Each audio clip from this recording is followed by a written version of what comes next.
past all of them as well. What a move to the 48. Oh, look at this, and onto the straight they come.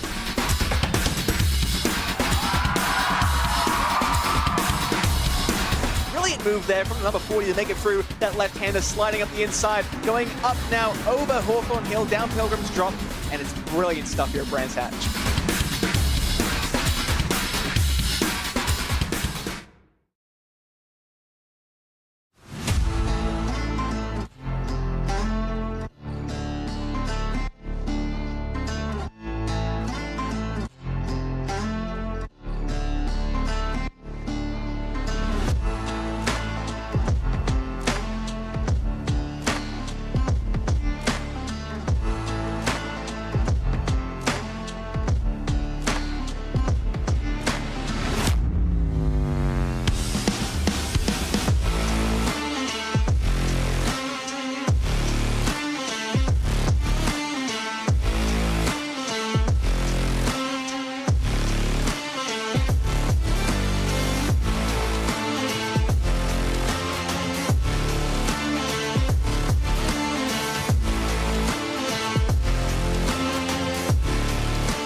We are back for the final run into the championship finale, and we're starting here at Imola for the final quarter of this World GT Championship season here on RaceSpotTV. Hello everybody, my name is Paul Smith and I'm joined as always by Ron Mounds. And Ron, we're now into the business end of the season. This is where drivers really need to step up and score what they can going into the finale.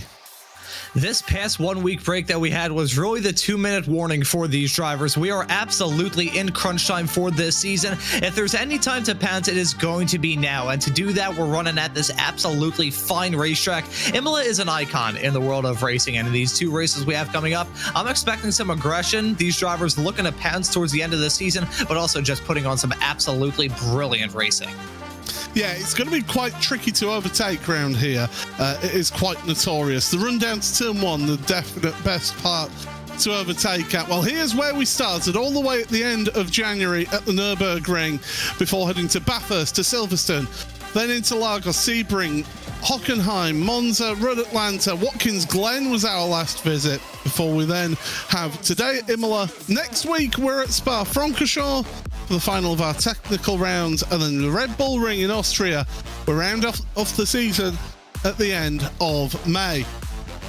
And well, championship, it's opened up a bit, I think it's fair to say. 108 points separate Dino Lombardi's Grid and Go esports car and Alexander Davidson's WSR esports butt kicker car. Anders Meyer is not too far away from Alex Davidson, with James Boumé a bit further back from them. Alex Cohen, Lorenzo Castellani, Alessio Bonino, Eric Rousseff, Adam State and Aidan Young round out your top 10 in Pro. Pro-Am is led by Adam Watson, your reigning champion in Pro-Am. He's got 93 points, separating himself in the Altitude Esports by SimStickers car over Will Guthrie, the second placed car in the series in that Full Tilt Motorsport outfit. Jack Osborne's Atomic Esports car has moved up into third place then, ahead of Richard Simner and Paul Webster, with Alessandro Toccio, Joe Newman, Taylor Lane, Jonathan Walker and Dan Blackwell rounding out the top 10. It's got a big lead because of the domination of one driver, Ernid Racing's Aidan Carter. He's got a 242 point lead over Dan McCauley's Series 1 racing car. Not that far ahead of Simon Andrea Livingston, who's in third place ahead of Ben Altria, with Ben Gregory, winner last time out at Watkins Glen, Jack London, Jesse Payne Wilkins, Adam Hedgecock, Jan-Man Pruis and Tom Stanley rounding out your top 10 in AM. Pro teams, there's 11 teams, here's the top 10 of them, and it's 97 points that separate WSR Esports, Butt Kicker and 07 Racing. Then you've got WSR Next Level Racing in third place ahead of Racing Lab Esports Ford. Altitude 3M Esports are in fifth ahead of Altitude Esports by SimStickers. In sixth, it's Full Tilt Motorsport ahead of Atomic Esports. WSR Esports Abruzzi and Solpec Racing, Precision Racing should I say, rounding out your top 10. There's 9 AM teams and we've got joint leaders in the AM Teams Championship. Altitude Esports by Mr. Hedge and Prasanda Nomad leading that one, so keep an eye on those two teams to see how they get on. Series 1 Racing are in third place then, 35 points off of them, so don't write them off yet either in AM teams. And DCW Racing Blue, again, quite close in that championship, along with Full Tilt Racing, just 3 points behind them. Not 3 points, 12 points behind them, should I say. Full Tilt competition then, ahead of Team Heap Together and Ominous Gaming, with Racing Lab Esports and DCW Racing Yellow rounding out your 9 AM teams. Qualifying is underway at the moment, Ron, and surprise, surprise, Dino Lombardi's at the top, but Marley Joff, a race winner, don't forget, this season, is in second place. Yeah, ever since Marley Joff was able to cross that start-finish line in the second of only 2 endurance races from this season of the World GT Championship at Road Atlanta, he has been on fire in that Effect Simulations Corvette. You see him heading down into the chicane right now. We were having a conversation about the chicane, the freshly renamed Grassini chicane. It was Variante Alta before, if my memory serves me correctly. Always nice to have some corner names to talk about. But ever since that race at Road Atlanta a matter of 3 weeks ago, he has been a completely different driver in that 918 car. Always been quick, but ever since then, you can see that confidence boost that gave him. Since that win, he's been contending for race wins ever since, and I have a feeling maybe this is just an odd hunch, an odd prediction from me. We may end up seeing that 918 car get back into victory lane before the end of the season.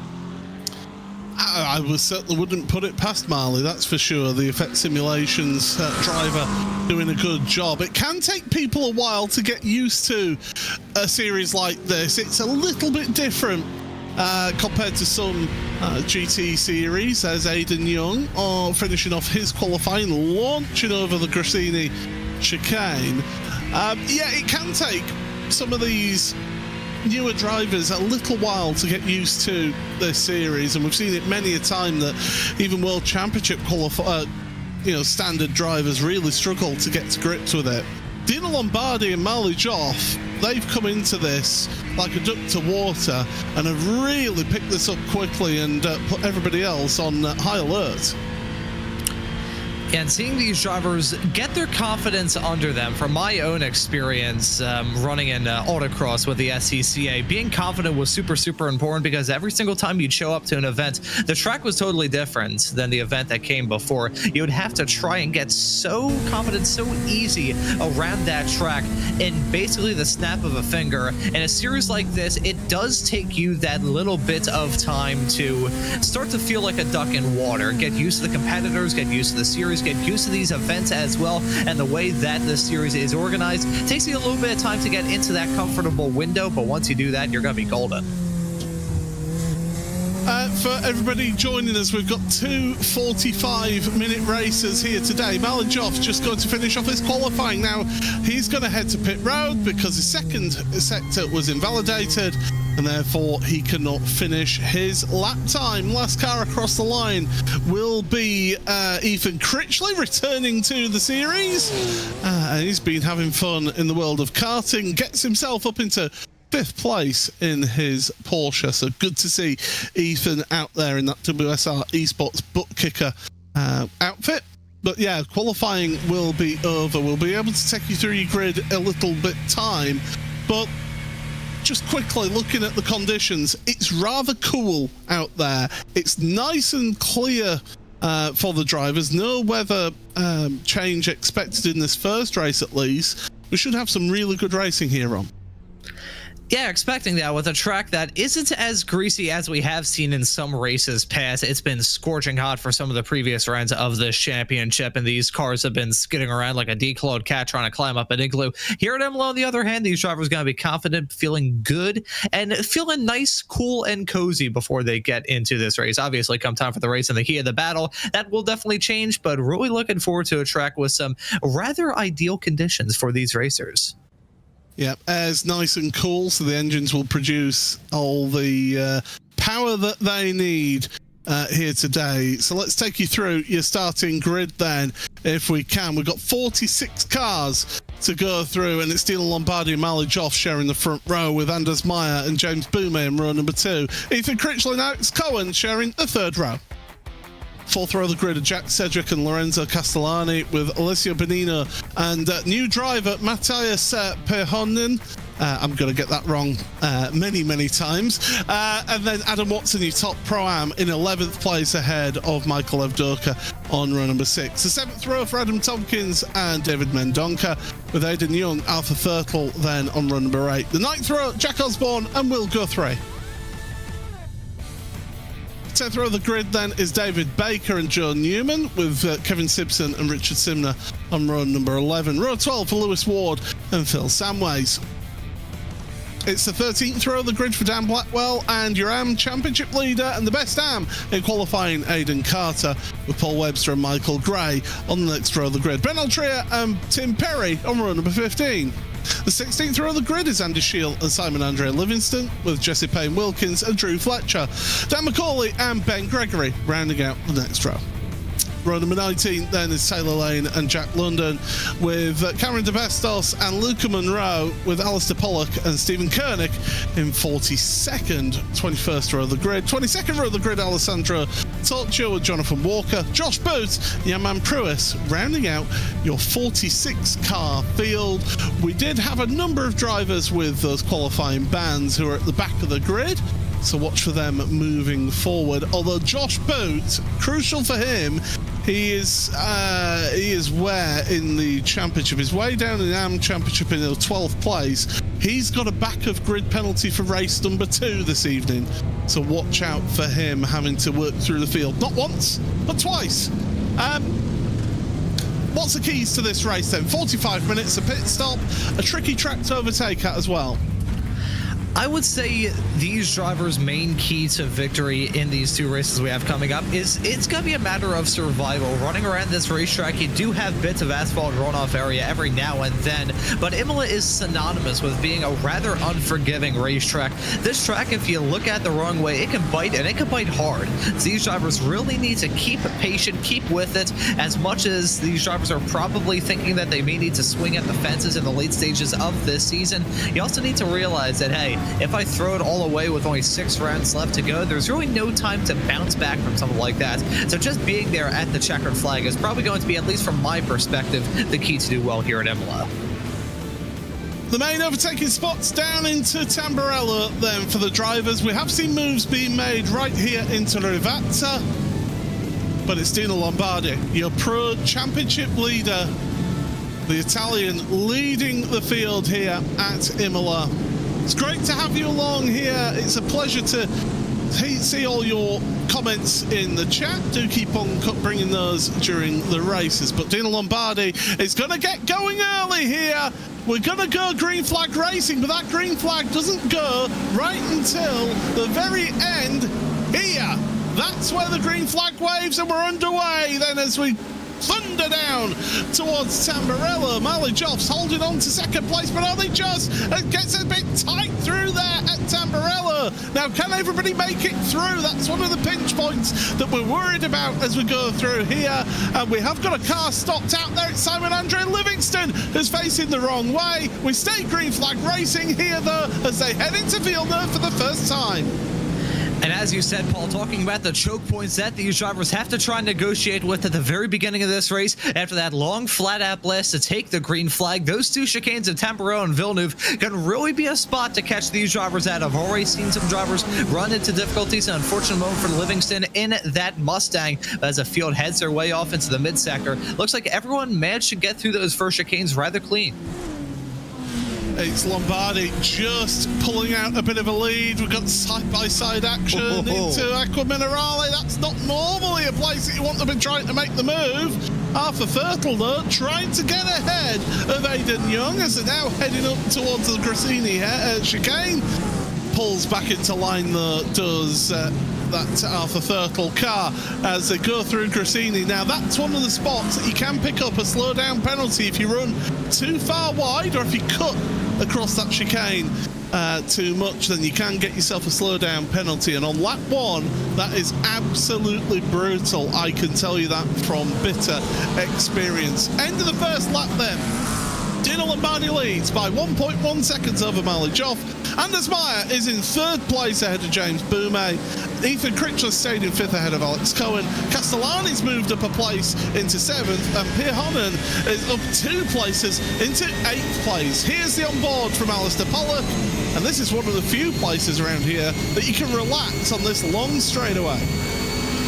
Yeah, and even though it is a flat-out blast, you still have to turn throughout it. This track is one where mental fatigue and physical fatigue going to be big factors in this race coming up. Thankfully, we aren't running one of the endurance races around here, because that would probably be the greatest test of these drivers' skill all season long. Imola is a track that it just slowly but surely whittles away. Because that's a big crash coming out of the Villeneuve chicane. Michael Gray, and he's collected one of his teammates in all of that. Oh, dearie me, that was a mess. Big mess there. Michael Gray going from left to right, didn't know where to go in all of that. Collected a few others. Ben Gregory's one of those collected. Dan McCauley is involved in that. Kevin Simpson, a big loser in all of that as well. And Paul Webster, team boss for Full Tilt Motorsport. I think there'll be some words to be said. Let's see how that all started. Well, this is lap 1. Simon Andre Livingston. It's difficult at turn 1 at the start of the race. And there's a replay of that drama coming out of that Villeneuve chicane. I'll have to take a look at another angle of that to see exactly where it all started. Yeah, you can see it was a little bit of a tap coming out of that corner. That small little section between the exit of Villeneuve into Tosa, a spot where drivers try and be ever the opportunist and go for moves, and it kind of leads to stuff like that happening. It's leaning on each other going into the Villeneuve chicane, and then Michael Craig just gets a wheel onto the gravel, and then it all just exacerbates from there. Ben Gregory, gets rear-ended by, and then gets collected by another one. Come on, there's yellow flags out there. You can use that middle pedal to slow you down. Torchio, he's one of the drivers that's been trying to work his way through. He's got damage. He's falling down the order. In fact, he's the one who was the first one to hit the back of Ben Gregory's car. And on the subject of Ben Gregory, I believe, unless I'm very much mistaken, I'll have to double check this. I think he may have, as we see a spin for him heading through Aqua Minerale. Lots of drivers suffering from that damage on that race car. Yeah, you can see that car was driving a little bit sour. Here's another sour handling race car of Kevin Simpson in the 925. Looks like he's just running wide off nearly into the gravel, heading through Aqua Minerale, trying to get out of harm's way and bring that car slowly but surely back down into the pits. But Ben Gregory, I believe, unless I'm very much mistaken, was the car that initially sent Simon Andre and Livingston into a spin hang down into Tamburello chicane at the very start of this race. I believe it was Ben Gregory. I'll have to double check. Those two cars look very, very similar, so maybe some cosmic justice. Either way, tough moment for Gregory. Lots of damage on that race car. He got hit by everything except for the hot dog cart around here.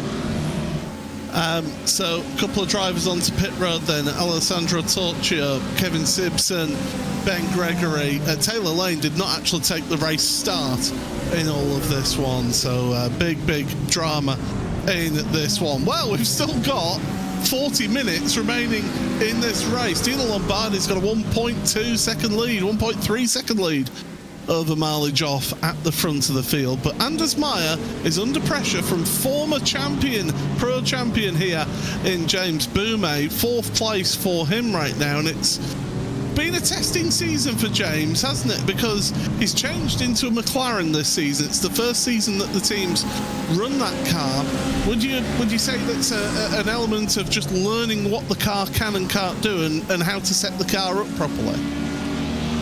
You know, on the subject of that, I'm going to pull some experience of my own from my karting days. There was a year where it was a little bit of a transitional period, getting used to some faster karts that I was in, just getting used to driving and at a much quicker speed than I once was before. Obviously, not the greatest comparison in the world because they're still driving very, very fast, but that McLaren quite different than what he was in before. Even the McLaren that preceded it, I believe it was the MP4-12C that it preceded to the 720S. Complete 9-day difference, despite the fact that it has the same badge. Completely different race car, completely different characteristics. That McLaren wasn't introduced into iRacing terribly long ago. The only car that in fact is newer than it, I believe, is just the Acura. So that McLaren, these drivers still having to learn how that car is handling, and Boumet having to learn that throughout this season, and now he's going to try and use some of that knowledge that he's picked up to get a move done on Anders Meyer.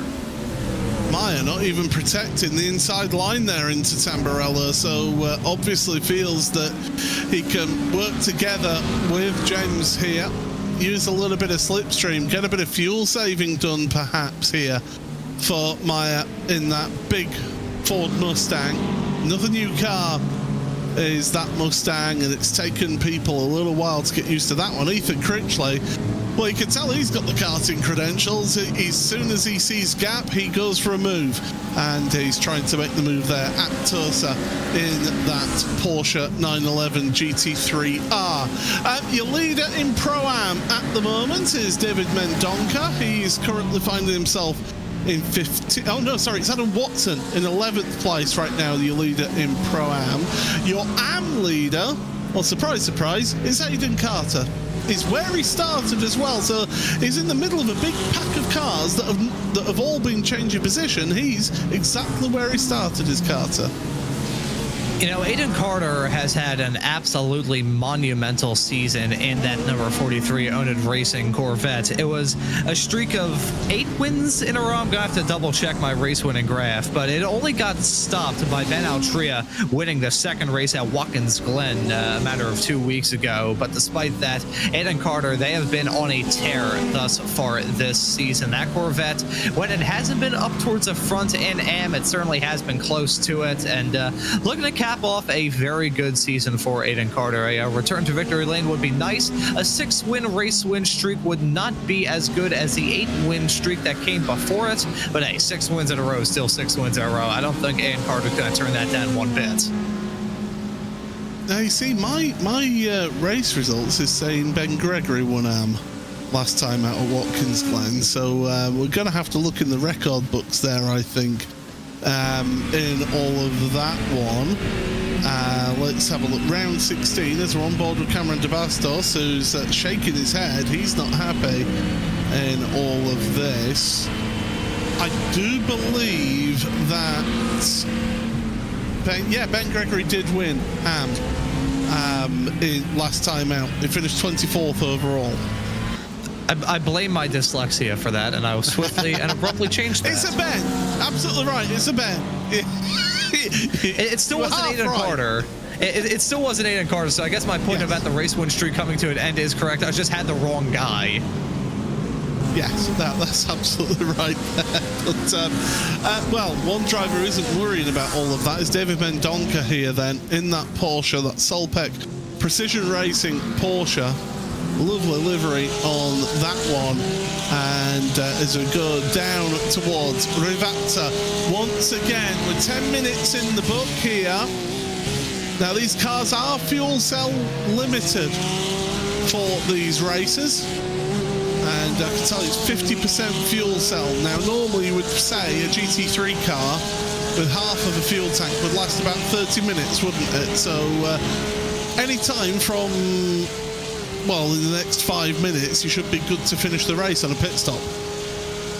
I wonder if these drivers are going to go for that early strategy, thinking, hey, around here, rather difficult to get an overtake done outside of going for it, heading down into the Tamburello chicane, or maybe if you are rather brave, going for a send into Ravazza. I wonder if these drivers are going to think, okay, the strategy probably going to be a bit more important here than it will, that has been at some of the other racetracks where it's been a bit easier to overtake. I'm going to put all of my chips into the strategy bin, go for something, swing for the fences. For the drivers that are contending for championships are probably not going to go for something crazy like that. Well, unless you're being a Lombardi, in which you do have a bit of a cushion to the back of you to maybe try and go for something like that if you're feeling extra brave. But he also has a pace at the front of the field, so I don't think he necessarily will try and go for something like that. But yeah, I have a feeling that alternate strategies and drivers throwing stuff at the wall and seeing what sticks is maybe going to be a general theme throughout this race meeting here at Imola. I mean, the only problem with going for a pit stop early is that you are then going to be carrying a heavy fuel load. You're going to be heavier than the cars that you were racing around, so you're going to be potentially setting slower lap times. So unless you are being significantly held up, which maybe some of those that are having to work their way through the field of, you know, Jonathan Walker, Josh Boot from the back of the grid, unless you're being significantly held up, it's not really worth going for that early pit stop, in my opinion.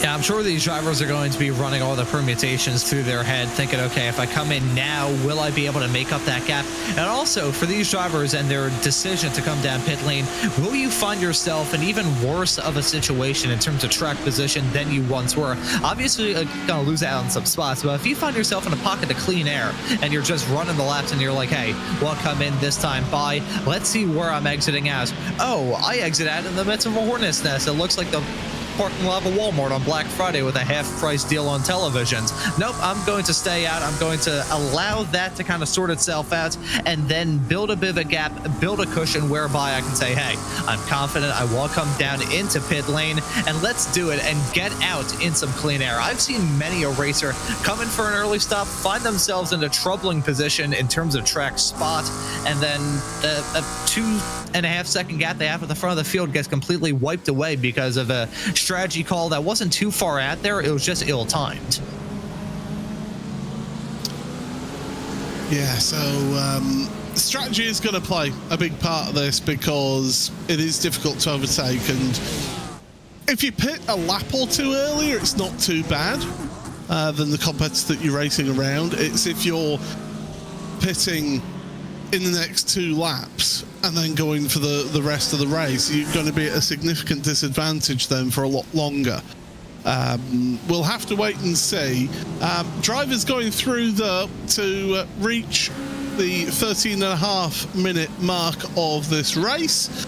Dino Lombardi 1.7 seconds clear now of Marley Joff. He's pulling away around 1/10 of a second per lap at the moment is Lombardi. Joff himself is going about 1/10 of a second faster than James Boumet after Boumet's overtake on Anders Meyer, and Boumet himself has pulled away from Meyer. So this front quartet are all sort of stagnant now and all pretty much gapping out each other. Yeah, this pack that we had at the very beginning of the race is approaching the event horizon of a black hole and slowly but surely getting stretched out a teeny tiny bit. I wonder what's going on for Anders Meyer at the present moment. We've talked about this a lot throughout the season. Meyer been very fast. I think the closest he's come to victory lane thus far this season was probably that second endurance race at Road Atlanta. It was oh so close to getting the victory, but Marley Joff was able to get a move done on him and pip him at the line. final 10, even last 5 minutes of that race. So Meyer very there wasn't able to seal the deal. That Racing Lab Esports number 20 Mustang has been very quick ever since it dropped the green flag at the Nürburgring for race 1 all the way through to where we find ourselves at Imola with 30 minutes left on the clock right now. Man, I think our tone would be a little bit different if we had only 30 seconds left to go in this race. But Meyer, he's been quick ever since it dropped the green flag at the season opener. I wonder, though, if that frustration is starting to bubble up a bit in him. I don't think he has the pace to contend at the present moment. He's dropped off the back of Bume and is slowly falling into the crutches of the likes of Ethan Critchley, Alex Cohen, and Lorenzo Castellani. Meyer, that 20 car has been quick, but I'm not sure this is going to be the day for him.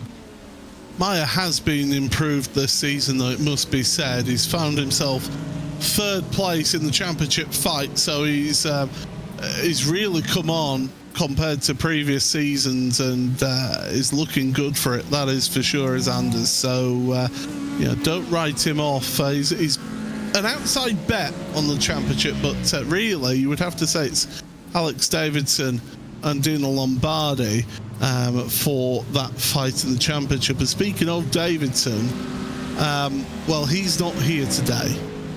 That's a big thing. So that means that you're guaranteeing yourself a drop score of 0 points here. I will say, I was actually looking through some of the other chats that these drivers have. Some of these drivers out here on the racetrack and others that are potentially skipping out on this race, not too big of a fan of Imola. Incidentally enough, I saw that Aiden Carter not a fan of running around here, despite the fact they still find themselves in a very good spot in that AM category. It's a divisive track in these GT3s. In a Formula car, it is absolutely amazing. I always enjoyed running around here in a GTP, albeit I am not a good sports car racer, so you can take that with a grain of salt, or as many grains of salt as you want. These GT3 drivers, though, not too big of a fan of running around here, so that could potentially be the reason why Davidson was like, hey, I don't feel confident, I'm just going to skip out on this week, rest up for the final 2 rounds of this championship. Either way, though, that is going to be a rather big moment in that championship fight, taking that 0 as a drop score for this round. Don't forget those championship points that we showed at the start of the broadcast, those do take into account the drop scores as things stand right now. So the championship standings that we show do take into account what drop scores are in effect at this stage. And remember, the championship finale at the start of May at the Red Bull Ring, well, that you don't get a drop score for that week. Whatever points you have going into that round is then locked in, and you've just got whatever points you score in that final week. That's what you end up with in terms of the championship. So you can always have a bit of an exciting day on championship day, that is for sure. Battle for 19th. Simner leads that one ahead of Baker, Ward, Guthrie and Samways. It's 4 cars together. Samways just a little bit off the back of them. But as I say, battle for 19th. David Baker, Lewis Ward, I don't think they'll be too happy as pro drivers being in that position. Yeah, I have a feeling there may be a little bit of extra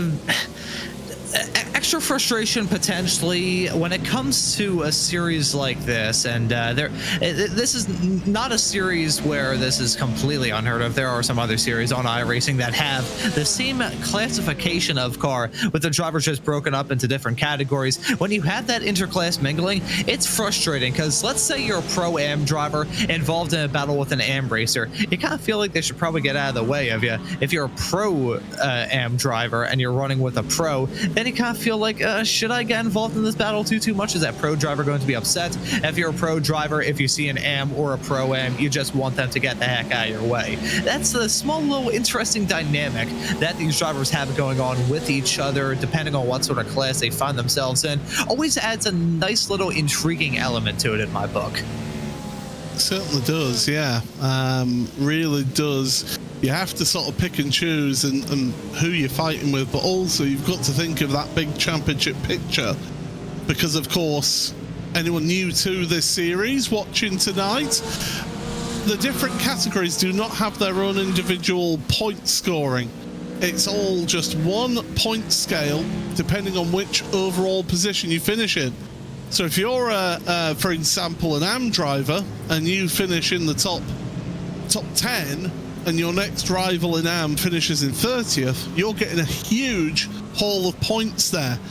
So it can be advantageous to fight these pro drivers to hold on to a place if you're getting one over a championship rival here in this one. Well, with 25 minutes to go, Michael Gray, Dan McCauley onto pit road, as is Jesse Payne-Wilkins just off of pit road. We're looking at about 14.5 seconds for a pit stop, about 40 seconds cone to cone, but that doesn't tell half the story, does it? Because you've then got the time that you're losing accelerating towards Tamburello as well. Yeah, these drivers having to go from pit lane speed all the way up to high speed and then having to brake yet again down into that Tamburello chicane. Meanwhile, the drivers who stayed at, they are still gunning it. They have that floor pan in their race car bent down, slamming that gas pedal and just running as quickly as they can down into that Tamburello chicane. That small little difference can make a huge difference when it comes to a race like this. And we'll note, despite the fact we've had this pit window open for the past 5.5 minutes, haven't really seen too many takers. I think the takers that we have seen thus far have found themselves in not very good positions. Lewis Ward, I just saw in the corner of my eye, he's down in pit lane. You could just barely see him in that Porsche. So he decided, maybe he was in a position where it's like, hey, I feel like I'm actually losing time out here on the track, and I have that window if I come into the pits, can back up a little bit, get into some clean air, and just run laps that I feel like are more representative of the pace that I actually have. But outside of that and a few others, haven't really seen too many drivers come in yet. Keyword being yet. 80 kilometers an hour is the pit lane speed limit here. That's about 50 miles an hour if you use Roman Catholic measurements rather than Protestant measurements of kilometers an hour, and that's just showing the speed difference then. So you're leaving pit road at 50 miles an hour, you've got the cars coming down the straight at 160 or so miles an hour. It's a 100 mile an hour difference that you're getting between the two cars when they're coming off of pit roads. You've got all of that time that you're losing as well off of the pit lane. So we expect to see drivers heading into pit road no later than about 14 minutes to go in this race. And Dino Lombardi, you saw just momentarily there on the screen at the front now. Jack Sedgwick from inside the top 10 decides now's the time to head onto pit road in his Corvette. Yeah, this is an interesting strategy call from Sedgwick, one of the first drivers running up towards the north end of the field to make that call to come into the pits. Let's see how it works out for him. We have seen in the past, certainly from my experience commentating, some drivers completely desecrate their race with a bad run through the pits. That's pretty quick, though, from Sedgwick. 14.3 seconds in the pit box. Waiting to see that full pit lane time once he hits those cones in 2-1 now.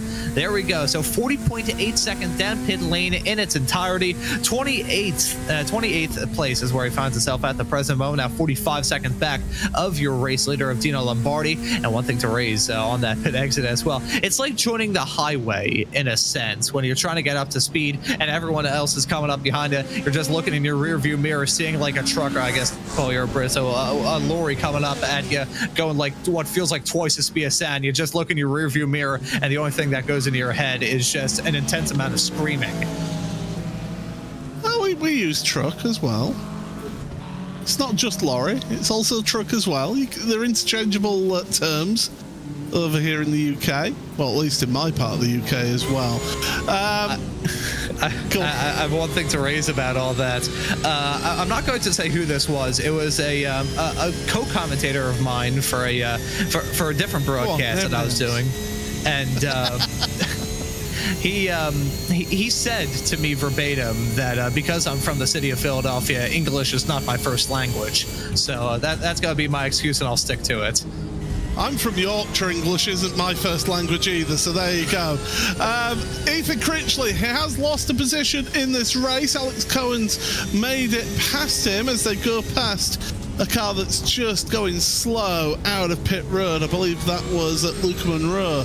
So Luca has made a pit stop, was allowing the faster cars to come past him. Arthur Thurtle, Jack Osborne, Aidan Carter, Agent Carter himself onto pit road.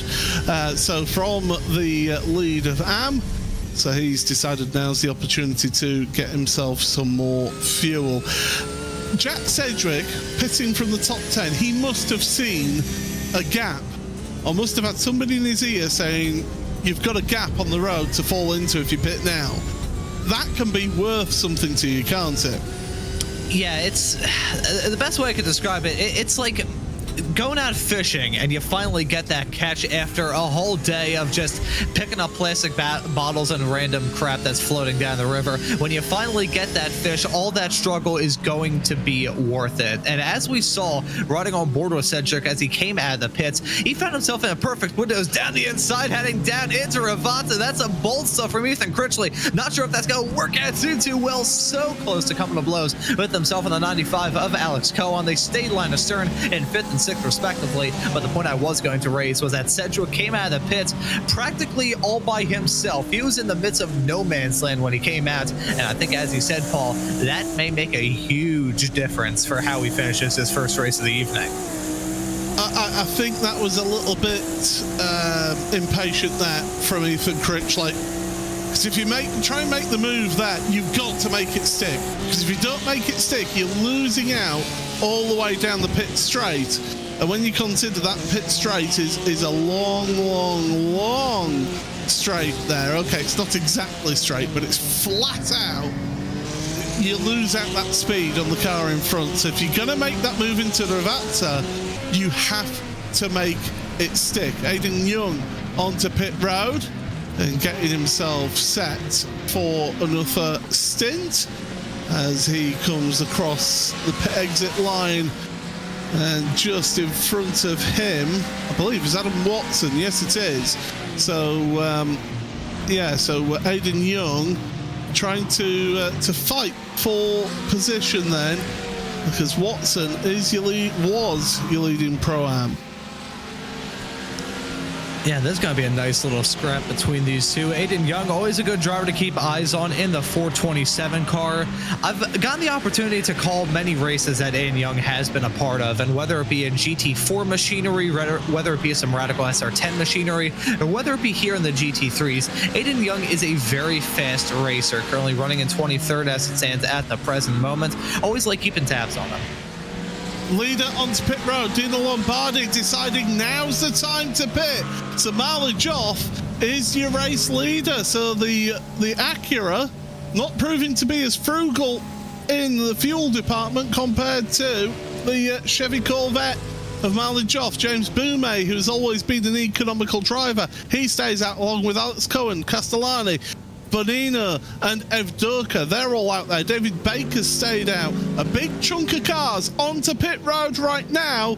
There's Jack Sedgwick. The problem for him is he's stuck behind a Mustang, although that Mustang heads onto pit road. And let's see what that head of speed heading down that start-finish straightaway, how this is going to work out for him. I think he's going to gain a couple of spots in all of this. I don't think he'll be able to take the race lead. You can see some drivers exiting out a little bit farther in front. There's Ethan Critchley exiting out in 10th. Dino Lombardi exited out in P8 and all that. There's him heading his way through the Villeneuve chicane with a little bit of dust being kicked up by a car a little bit farther up the road. But Lombardi actually able to run a pretty good strategy. Finds himself not really in the midst of anything bad. That's going to work out well for him. This is a point where we're going to see a vast majority of these drivers come down pit lane. It started off as a light misting, is going to turn into a category 5 hurricane of drivers flooding down into the pits. Well, there's only 7 cars left that was a pit stop here. We've got 16.5 minutes remaining in this race as well. As they go uphill, Marley Joff now heads onto pit road. He was second place before Lombardi headed onto pit road. Boumé, Cohen, Castellani, all onto pit road. So those that owed us a pit stop, they're headed onto pit road right now for their one and only stop. And Marley Joff has missed the pit box, I can tell you. He's missed the pit box. That could be crucial here. That is going to be a kick in the shins for Joff. You can see him still stopped there at the moment in that 918 car. Boumé going to get the jump on him pretty big, and look at that. That is nearly getting jumped yet again. Alex Cohen right in tow, but that is going to sting nonetheless for Marley Joff. He had, I mean, it wasn't going to be a race win for him, but just overshot a teeny tiny bit, and it could be a matter of feet to make or break your run through the pit lane. Boumé I mean, look at that. He's jumped Joff. He was in 3rd place before the pit stops behind Marley. That little mistake costs you a second and a half. That loses you a position in this race. David Baker, the good doctor himself, is still owing us a pit stop. He's there. Now, let's not hope that he's done a Jean Alesi at the Melbourne Grand Prix back in, it would have been 1996, I do believe, for the Benetton team, where he didn't have a working radio, missed the call for pit stops and ran out of fuel out there. Hopefully that isn't the case for David here as he heads uphill. I was speaking to David after the last round of the championship, and he was saying that, you know, he's similar age to me, and he's feeling that he's not able to quite keep a pace of these youngsters who have got that extra seat time available to them. I feel like anything that I say here, considering I'm 20, is going to not go well, so I will swiftly and abruptly move on and talk about this Hornet's Nest we've got on screen right now. Thank you very much, Ryan Walker, the font of all mud sport knowledge. 1997 it was for Jean Alesi. Oh, contact! Contact, Aidan Young and Adam Watson. Side-to-side contact. Was there a little bit of movement towards each other? We'll have to wait and see on a replay, but you can see what Aidan Young thinks of all of that. But the thing is, Aidan was the one trying to make the overtake on Adam Watson. There's David Baker, the last driver to get onto pit road. So Dino Lombardi has a 2.2 second lead over James Boumé. Boumé's just ahead of Marley Joff though. That one I think will go all the way to the end of this race. Your top Pro-Am driver is actually Adam Watson, but he's only just ahead of David Mendonca in all of this. And your top Am, Aidan Carter. Here we go. Oh, Watson's squeezing, I do feel. Yeah, I will say, just generally speaking, going for a move, heading off into the Grassini chicane, that's never going to work out too well, no matter who you are. Going for a move into that chicane, whether you're on the inside or the outside, you have a massive head of speed. It's a class battle as well. Doesn't really matter. That's usually going to go about as well as trying to use a shard of broken glass as a toothpick. Unfortunate there, nonetheless, for those two drivers to get caught up in that collision, but side-by-side racing heading into the chicane, that's usually not going to go well. It's near enough impossible to make a move around the outside of the Grassini chicane, so you are asking a lot there. That move there is more about compromising the car that's defending so that you then get the run out of the chicane heading down towards Rivazza. That's what that was trying to set up. Rattling Problem is Watson, Watson's just squeezed a little bit. It's going to be one for the stewards, I can guarantee that. Yeah, I think the other stewards are going to have a rather interesting time taking a look at that. I still think if I do see a move someday for a driver heading off into Grassini, I will have to have a chat with them afterwards, because I would like to give them some money. That would be an absolute feat to end all feats, but not going to work out there. The stewards certainly going to have a look at that moment down into the Grassini chicane. Not the worst run I've seen heading through there. One time covering a GT3 race back with the old McLaren MP4-12C, someone managed to flip off the curbs heading through there. Don't ask me how they did it. As someone who I think has been able to flip as many iRacing cars as there is humanly possible to do so, I still don't know how they managed that. It's not the worst run through the chicane I've ever seen. Zolder, first chicane at Zolder, that's my Achilles heel. That's why I always flip a car, guaranteed.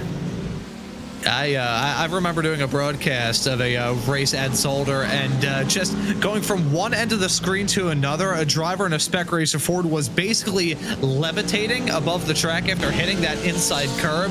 There is no line heading through there that is elegant. There is only the least terrible. Will Guthrie is currently trying to make some places up here in 21st because Adam Watson is leading Pro-Am again. Will is the nearest contender in the Pro-Am Championship along with Jack Osborne. Now Osborne, where is Jack? He's 18th. So Will Guthrie, there's only 8 points between Guthrie and Osborne coming into this week in Pro-Am. Guthrie's wanting to try and move forward here and try and get as many points as possible.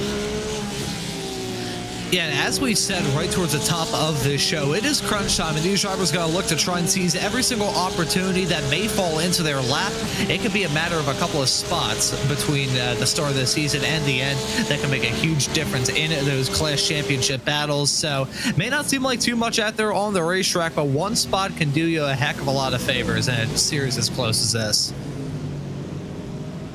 Well, we're into the final 10 minutes of this race, and Lombardi's been able to pull out a little bit more of a gap, a 2.6 second lead over this fight right here. James Boumé and Marley Joff. This is second and third place overall in this race, and Marley Joff, we know he's got the pace.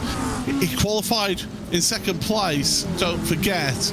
James Boumé, though, is a former champion. He knows how it is to get a result in this championship, and so don't write him off of being on that second step of the podium. Anders Meyer, he's fallen back from these drivers. I thought that he was looking for a good result here today, but it's not been his day so far. But Joff, what a revelation to the series.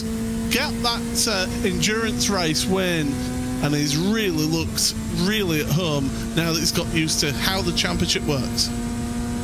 And, you know, looking at the drivers occupying the final podium spot at the moment in the forms of Marley Joff, who, as we've talked about a lot throughout this broadcast, and really ever since that race at Road Atlanta, he's been a changed man. That 918 car has been stormingly quick ever since that victory at Road Atlanta some weeks ago. Even James Boumé, who broke through with his first win of the season last time out at Watkins Glen, he's been quick as well. That number 28 McLaren, it looks like he has finally gone into a good swing of things here for this season. That'll be a little bit too little too late to try and grab the championship, but nonetheless, James Boumé has been a changed man as of recent weeks as well. Dino Lombardi, he's been quick ever since the drop of the green flag at the Nürburgring. That kind of goes without saying, but these two running in second and third, they've kind of reinvented themselves between the start of the season and where we find them right now. Whenever I think of 918, I always think of the Porsche 918 and 918. Yeah, same. That's my sort of thought. Go for the Spider there. So we have got a driver with a black flag. Alistair Pollock has picked up an instant point limit black flag. 18 is the instant point limit here today before you have to serve a drive-through penalty, which around this track, I would say picking up instant points is a lot easier here than some other tracks that we've been to this season. Yeah, I kind of touched on this as we started that formation lap before the drop of the green flag in this race. It's an unforgiving racetrack with curbs that can bounce you off the racetrack even if you just look at them the wrong way. Grass and gravel runoff area that will drag you off the racetrack with about as much anger as inanimate objects ever could. It is a track where those instant points can rack up rather quickly. And talked about this a little bit earlier on as well, talking about these drivers' comfort running around this racetrack. GT3s are definitely a bit on the bigger end when it comes to running around here. I usually, when you think of Imola, obviously you think of Formula 1. GT3 cars, on the other hand, bit of a clunkier driving experience running around here. So certainly super easy to pick up those incident points and collect them like Pokemon cards. Don't forget the World Endurance Championship was here at the weekend, so yeah, you do get, I mean, those prototypes, you can't get much bigger cars than those prototypes, that is for sure, in terms of width. They are quite wide cars of those, so yeah, it's the GT3s, they're a decent sized car. I've been next to a few on a pit road and experienced them, being there for pit stops and whatnot, and yeah, you do notice the size of these cars, some more so than others. This Porsche you always think of as being quite a small car, but it has got quite a bit of width to it. The car in front of Phil Samway's car that we're on board with right now. Well, Samway's in that Mustang! Oh! Big error! That must be locking under braking for Lewis Ward. Yeah, that or he maybe touched a bit of the off-track stuff heading down into the turn. Either way, he has stopped on the outside, having to recollect himself and all that. We'll say this battle is looking hot at the moment, heading down into Ravata. We may see a move here soon.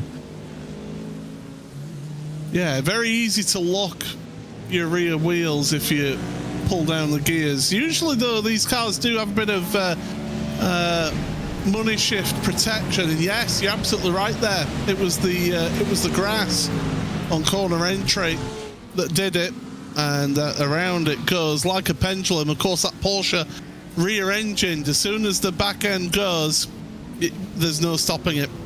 All that weight just swings you around. I like that phrase. Well, splings you around. Did I hear that properly? I may have to steal that for my own personal use, Paul. That was brilliant. That's some wonderful phrases that we've come up with thus far this season. Hopefully, I haven't ruined your broadcasting vernacular too much with some of the stuff that comes out of my mouth during some of these shows. But we'll say, I think as we've approached the end of this race, the battling has certainly heated up a little bit. This David Mendonca, who we're running on board with right now, the number 55 Solpac Precision Racing Machine, finds himself in 16th at the present moment. Got 4 cars running right in front of him. Actually, 3 cars running right in front of him. He is the 4th. Don't have a moment hanging through Aquaman this time by, but as we get to the end of this race, these drivers get a bit more racy. They're breaking the elbows out. They're starting to throw haymakers at each other and trying to get some moves done and make up a couple of spots right in the dying breaths of this race. Mendonca losing a place in Pro-Am throughout this race, was second for quite a while, but Joe Newman getting ahead in that Atomic Esports car, and that Mustang, big old grunty Mustang in front, just what it lacks in some of the corners, it makes up for down the straights. And well, you can see the Porsche's really good at being on the brakes and getting the punch out of the corners. That's where the weight of that engine over those rear tires really help these Porsches get the power down. But it's that top speed that the Porsche lacks and really struggles with, whereas that Mustang has a lot of grunt behind in the front bonnet.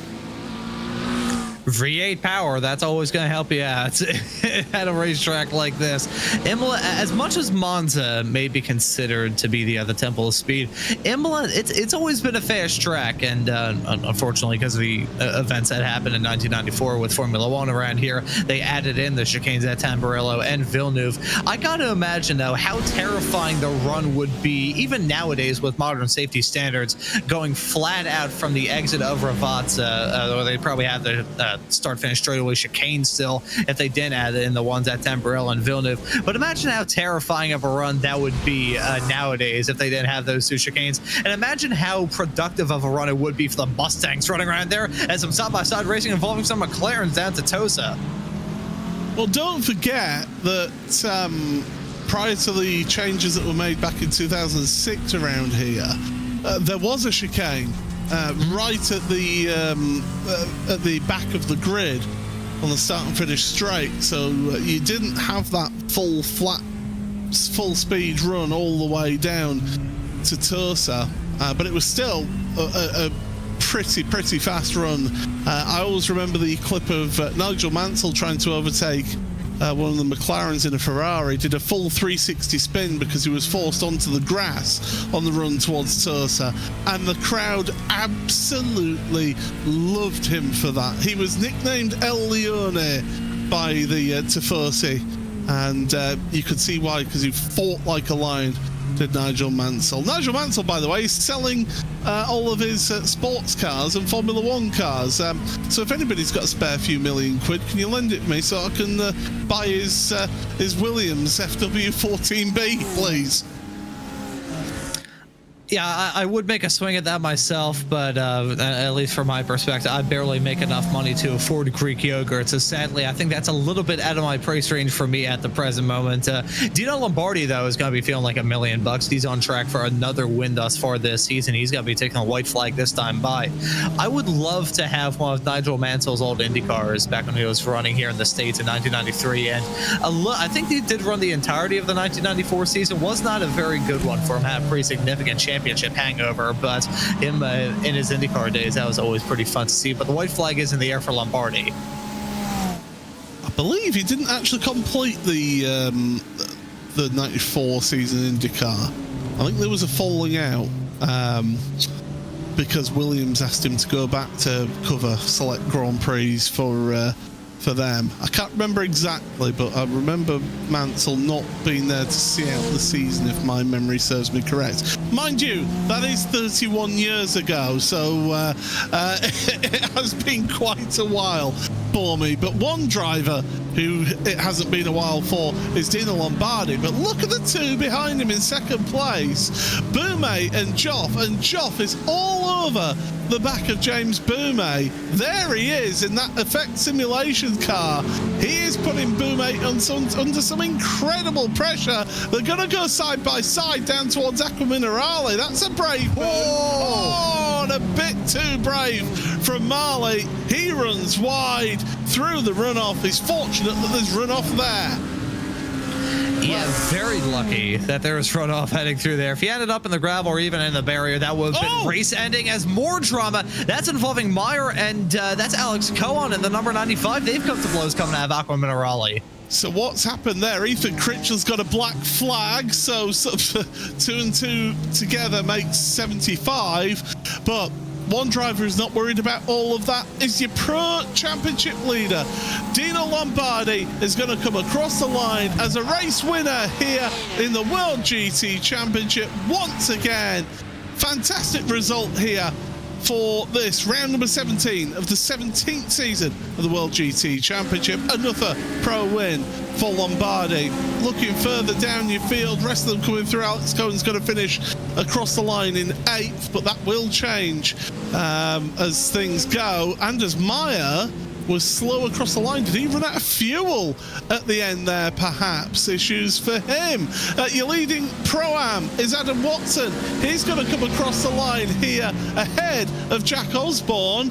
So Adam Watson then, for Altitude Esports by SimStickers, he takes another Pro-Am win in all of this. And further back, Aidan Carter, well, he's got a mile behind him to the next AM driver, the full tilt driver, doing a sterling job and getting back, not full tilt, the Unid racing car, going sterling work. Another AM win for Aidan Carter. And it may be a slightly broken up streak, but still fantastic nonetheless. Here's that moment involving Cohen and Meyer, and that was, well, yeah, I personally see that. I think Cohen going for a bit of a move of desperation there, heading through Acqua Minerale. Can't really see it through the trees in that second angle, but you can see the aftermath of that. Ethan Critchley got tapped by Alex Cohen as he was trying to rejoin the road. I think that may have put him over the incident limit. You can see that dive from Cohen. It definitely made it known that he was going for a move down the inside, but at the same time, I mean, we saw earlier on side-by-side racing down to the chicane, not really working. Side-by-side heading through that. I mean, that's tricky enough single file. It feels like there's 3/4 of a car width's lane through there. Side-by-side, though, that's just never going to work. Yeah, you're absolutely right there. It's never going to work as that one. Tim Perry, I think, has run out of fuel here because he's the last driver yet to cross the line, and you can see it. It's bucking like a donkey. It's really just trying to get to the end here, and it's completely out of fuel. Get it in neutral, get your clutch down, anything, just let it roll to the end. It is uphill here slightly as well, and ever so slight incline. I think it'll be good. He's made it to that timing line, so there we go. Tim Perry makes it across the line. So we will take you to our reverse grid wheel to decide who is going to be on pole position for the next race. And it's going to be 15. So 15 is the reverse grid draw win here. Let's take you to your unofficial race results then for round number 17 of the World GT Championship. And it's Dino Lombardi, yet another race win for the Grid & Go esports driver. He's beaten James Boumet, who was just able to hold off mileage off on that last lap. Ethan Critchley is officially, well, actually that's before the official results, because Ethan Critchley had a black flag on that last lap, so that will drop him down in the results, but unofficially fourth ahead of Matthias Perhonen, who what a start for his career in the World GT Championship. There we go. We've corrected it. Up to 4th place for Matthias Perhonen. What a debut for the Finnish driver. Jack Sedgwick 5th ahead of Anders Meyer and Alex Cohen, with Alessio Bonino, Lorenzo Castellani and Michael Evdoka rounding out your top 10. Adam Tompkins 11th ahead of your top Pro-Am driver of Adam Watson for Altitude Esports by SimStickers. His teammate Arthur Thurtle in 13th ahead of Joe Newman and David Mendonca. David Baker in 16th ahead of Jack Osborne, Aidan Young, Will Guthrie and Ethan Critchless classified in 20th place. 21st then for Richard Simner ahead of Phil Samways with Dan Blackwell, and then it's your top AM driver Aidan Carter, who had a good 5-6 second lead of Ben Altria, the next best AM driver. Jack London is in 3rd place in class, 26th overall ahead of Jesse Payne Wilkins. Jonathan Walker, Paul Webster and Simon Andrew Livingston rounding out your top 30. 31st then for Josh Boot ahead of Drew Fletcher, Dan McCauley and Michael Gray ahead of Alessandro Toccio and Tim Perry. Yeman Pruis is 1 lap down along with Luca Monroe, Alistair Pollock and Stephen Koenig. Then the final few drivers, Kevin Simpson and Ben Gregory both finishing 1 lap down. Drivers not finishing, Cameron DeBastos, Lewis Ward, Andy Shield and Taylor Lane did not take the race start. So that is the first race in the books for the evening. Well, good news, we have another race coming to you in just a few moments' time. 15 was the draw. David Mendonca is going to find himself on pole position. Pro-Am from pole position. We've seen drivers do it in the past, haven't we, Ron? You never say never, especially around here. Michael Gray at Pro-Am won in the 2nd race of a day here, so it can be done. Oh, it absolutely can be done. We'll just have to wait and see how the track conditions are. We learned that lesson for the opening race of the season at the Nürburgring, where we had a rain-soaked 2nd race, and we ended up having a Pro-Am driver cross the start-finish line to win that race overall. That's the only driver who's done that feat thus far this season. Who knows? Here at Imola, we may end up seeing a feat like that again. Absolutely, but Dino Lombardi, he's been imperious all season, hasn't he? He's rarely put a foot wrong. And it's showing in his championship run. That's yet another pro win for Lombardi here today. To be a bit more precise, it is his 9th win this season. Dino Lombardi has been on a tear throughout this season. Had that win streak in the midway point. Ever since then, he's been a bit on and off, but when he's been on, he has been on the top step of the podium. So Dino Lombardi still as quick as always, looking to hit the ground running in this final 3-week stretch to the end of the season. Yeah, he certainly is looking to really get that one working for him. Now, it's worth pointing out, Adam Watson once again gets a Pro-Am win. He's won the Pro-Am Championship last season. Again, he's doing his championship a world of wonders there in staying ahead, but he'll be a little bit nervous, won't he, after that incident with Aidan Young, whether the stewards do decide to take any action on that one. Yeah, if there is action taken on him that drops him down in that class, it won't be his 8th Pro-Am win of this season, but Adam Watson has still, by and large, been one of the fastest drivers in that category. I believe he has the most amount of wins thus far this season by a pretty significant margin when it comes to that Pro-Am battle. So even if it is a penalty levied against him, still not going to be too upset with how things have gone for him thus far this season. Yeah, absolutely. And Aidan Carter, I called him Agent Carter because it's absolutely just incredible what he's doing in AM. Once again, an AM win. He had a big gap in terms of time, but in terms of positions, Ben Altria was right there, 1 place back. So he didn't have it all his own way, did he?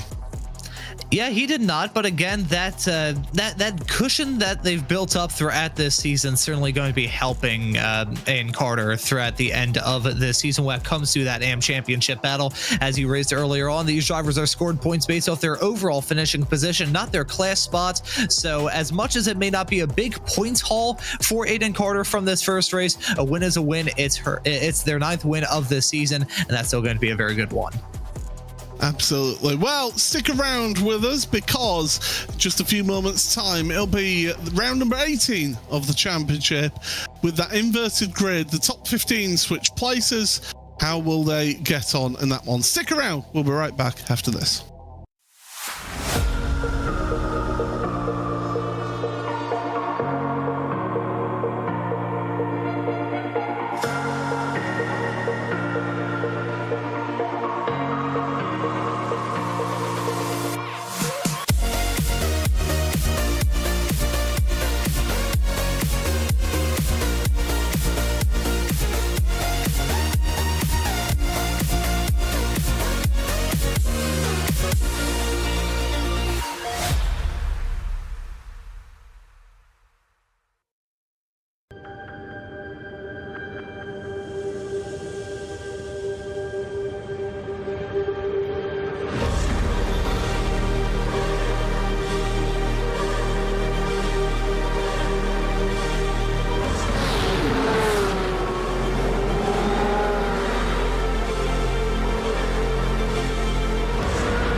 All of them as well. What a move for the 48.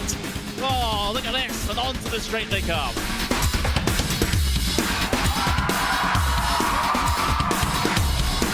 Brilliant move there from the number 40 to make it through. That left-hander sliding up the inside, going up now over Hawthorne Hill, down Pilgrim's Drop, and it's brilliant stuff here at Brands Hatch.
Welcome back to this coverage on RaceSpotTV of Season 17, the World GT Championship, and it's a pleasure to have you all along here for this round number 18 race of the season. We've got 2 more weeks of the season to go. Spa-Francorchamps next time out, and then the Red Bull Ring to finish off the season. We've got a few drivers wanting to try and get themselves into a championship fighting contention here. But Ron Mounds and Paul Smith here on commentary today. Ron, it's really that last roll of the dice that some of these drivers have got to do to try and get themselves into a championship fight. Yeah, as much as you do have 4 more races after this one, it is certainly the time to pounce. You want to make sure you're in a championship contending position, not just to find yourself being in one at the very end of this season. These drivers are really trying to seize the opportunity of running around here. We do have some drivers involved in some championship battles, mainly in the form of Alexander Davidson in the pro category, not making his appearance here today at Imola. This is a track where it feels like the last opportunity to really push yourself, have that extra boost to get yourself into championship contention. Have seen some very good drivers thus far here today. The drivers winning that first race, though, were all ones who have been pre-established as the top of the top in their respective classes. But for some of the positions a little bit farther down, especially so with that top 15 reverse into the second race, you're going to find yourself with a golden opportunity, if you aren't in that championship battle already, to just shoot yourself into that discussion.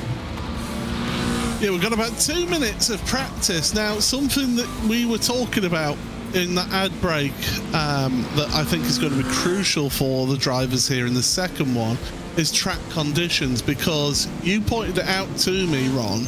The temperature of the track was increasing all through that first race. The second race, we're at 32 degrees Celsius track temperature. It's just gone up a bit more.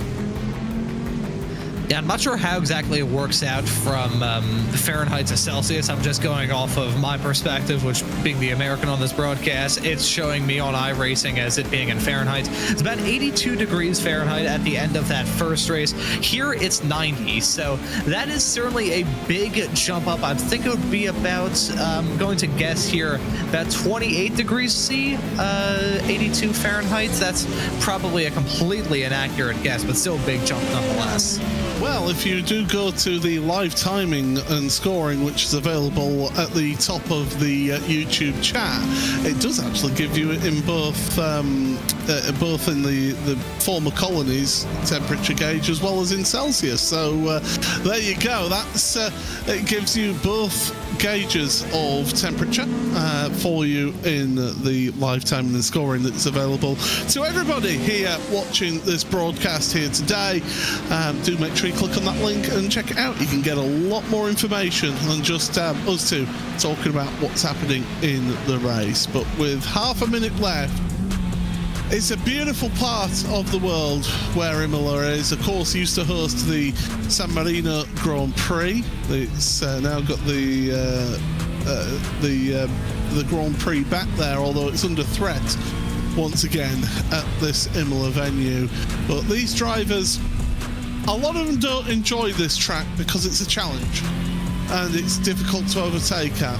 And I always love the excuses come out of, oh, it's the track's fault that we crashed. No, it's the driver's fault that he crashed. I will say, when it comes to drivers' excuses, I usually have the worst. I think I've shared this story in the past thus far this season of blaming my poor times at an electric go-kart track on a misfire. So I have absolutely no room to judge when it comes to racing drivers' excuses. But I think we can get that starting grid lit up and get the second race underway. We certainly can. Let's take you through then your starting grid with the top 15. All inverted from where they finished. So David Mendonca is on the front row of the grid. Alongside him, another Pro-Am driver of Joe Newman. Watch out for those two fighting it out at the front of the field. Then it's Arthur Firtle and Adam Watson, row number 2 for them, with Adam Tompkins and Michael Evdoka on row number 3. The fourth row then is 07 Racing of Lorenzo Castellani and Alicia Bonino, with Alex Cohen, another 07 Racing driver, on the fifth row of the grid alongside him, Anders Meyer. That contact between the two of them, will we see more between them in the next race? Jack Cedric and Matthias Pehonen round out row number 6. Row 7, Malajoff and James Boumé, and then your first race winner of the evening, Dino Lombardi, then sharing the 8th row of the grid with David Baker. Jack Osborne and Aidan Young on row number 9. It's the 10th row of the grid for Will Guthrie and Ethan Critchley, with row 11 of Richard Simner and Phil Samways. Dan Blackwell and Aidan Carter on row number 12, with the 13th row shared by Ben Altria and Jack London, Jesse Payne Wilkins and Jonathan Walker on row number 14. The 15th row is Paul Webster and Simon Andre Livingston. Row number 16 then for Josh Boot and Drew Fletcher, with Dan McCauley and Michael Gray. Michael Gray actually won here last year. Thank you very much to Adam Watson for letting us know that one. Alessandro Torchio and Tim Perry then sharing a row of the grid. Row number 19 of Yaman Pruis and Luca Monroe, who we do believe this is his last race in the series. Alistair Pollock and Stephen Koenig rounding out row number 20, with Kevin Simpson and Ben Gregory row number 21. Row number 22 and the last row of the grid, Cameron de Bastos and Lewis Ward. We have lost one driver between races here in this one. Well, the drivers are all set behind the BMW safety car, and well, we'll be getting ready for 45 minutes of action. Now, that last race, Ron, we saw Dino Lombardi go very early on the loud pedal at the start of the race. You don't get that green flag until the start line right at the end of pit road, so you sometimes got to be careful with your timing, haven't you, on the loud pedal? Yeah, there is it is a landmine for these drivers to pick up any sort of penalties for start violations. I've seen that before. I think we were very lucky to not have anything like that happen during the first race, so who knows, they end up seeing that play a role in this race. But we do have different drivers starting up at the front of the field. I wonder how they're going to tackle this initial start here in a couple of moments' time. Always like to see some pro-ams at the north end for these second races here from the World GT Championship. Always good to see how exactly they can do. Nikolai Agard in the second race of the season at the Nürburgring was able to grab an overall win. That's the only driver outside of the pro competitors to win a race. So let's see. It's been a little while since then, so who knows? Maybe this race at Imola today is going to be the scene where, for the second time in season 17, a non-pro driver is going to get that overall checkered flag. All the way back in January, that was, for the overall winner of the race. Right, David Mendonca is the one who's going to control things, and he's gone early here in this one. We're going green flag racing here for round number 18 of the World GT Championship, and we're underway down towards Tamburello for the first time in this race. And look at that swarm of cars coming down towards that first chicane. Arthur Thurtle battling with Joe Newman. We've got cars crossing across the gravel trap. One of them's being an altitude 3M esports team car, and more side-by-side action as we're heading into the Villeneuve chicane. Drivers, after that first race, figuring out what they can or can't do. But right now, at the front of the field, it's a good start for David Mendonca. Strangely enough, though, with that being said, I think I saw more drivers getting involved in some trouble heading through the Villeneuve chicane. I think I even saw a driver hit the wall on corner exit just in the back of shots as we were seeing the leaders head down into Villeneuve. But as they head their way off through the mid-sector, by and large, it has been a very clean start. Think of the big incident we had towards the start of race number 1. That happened on lap 2 or 3, if my memory serves me correctly. So maybe lap 1, despite it being a very challenging racetrack, this is not the spot where it is going to be the most chaotic. Maybe once we get a bit of a groove on into this race is going to be where that falling anvil, so to speak, of unfortunate circumstances here at Imola will strike on these drivers' heads. I can tell you that Adam Tompkins has dropped like a stone down the field, and he's now got a slow down penalty, so he's going to drop even further. David Baker has had issues on this opening lap. He's dropped down. Phil Samway's down 10 places as well. So there's been drama for some drivers as Tompkins trying to serve that penalty, trying to stay out of everybody's way. He has done so, can get back up to racing speed here, but he's lost and hemorrhaged a number of places. End of the lap then, David Mendonca has a 1.5 second lead over Joe Newman at the front of the field. Arthur Thurtle in third, ahead of Adam Watson in fourth. Michael Avdoka, Anders Meyer is up 4 places at the start of this race as we've got some moves into Tamburello further down your order. But yeah, Anders Meyer is the driver on the move here as here's what's happened to David Baker. Yeah, I don't think David Baker was alone in these lap 1 Tamburello chicane shenanigans. He was actually the driver that may have gotten a piece of the barrier on a corona exit. It actually looks like he avoided it, rejoined the racetrack without any further incident. I did see a driver, though, get very close to that wall. Not entirely sure who that was. May need to load up some more replays with all the drama that went down at the very start. Let's look at that, beat up banging doors, heading down in through. That right there was some close quarters racing involving Ethan Critchley, and that, I believe, unless I'm very much mistaken, is Boulay, the number 28 car. They're heading their way down right towards the middle sector of the lap into Piratella. They nearly came to blows. There was definitely door-to-door contact, and they're still racing hard down to the chicane. It was Matthias Perhonen, the other altitude 3M esports driver.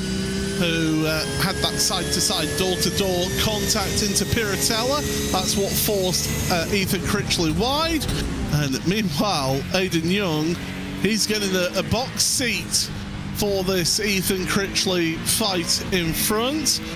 Critchley trying to get past Perhonen, who's had a good debut in the series, although he has dropped down 2 places in this opening laps of the race for Matthias.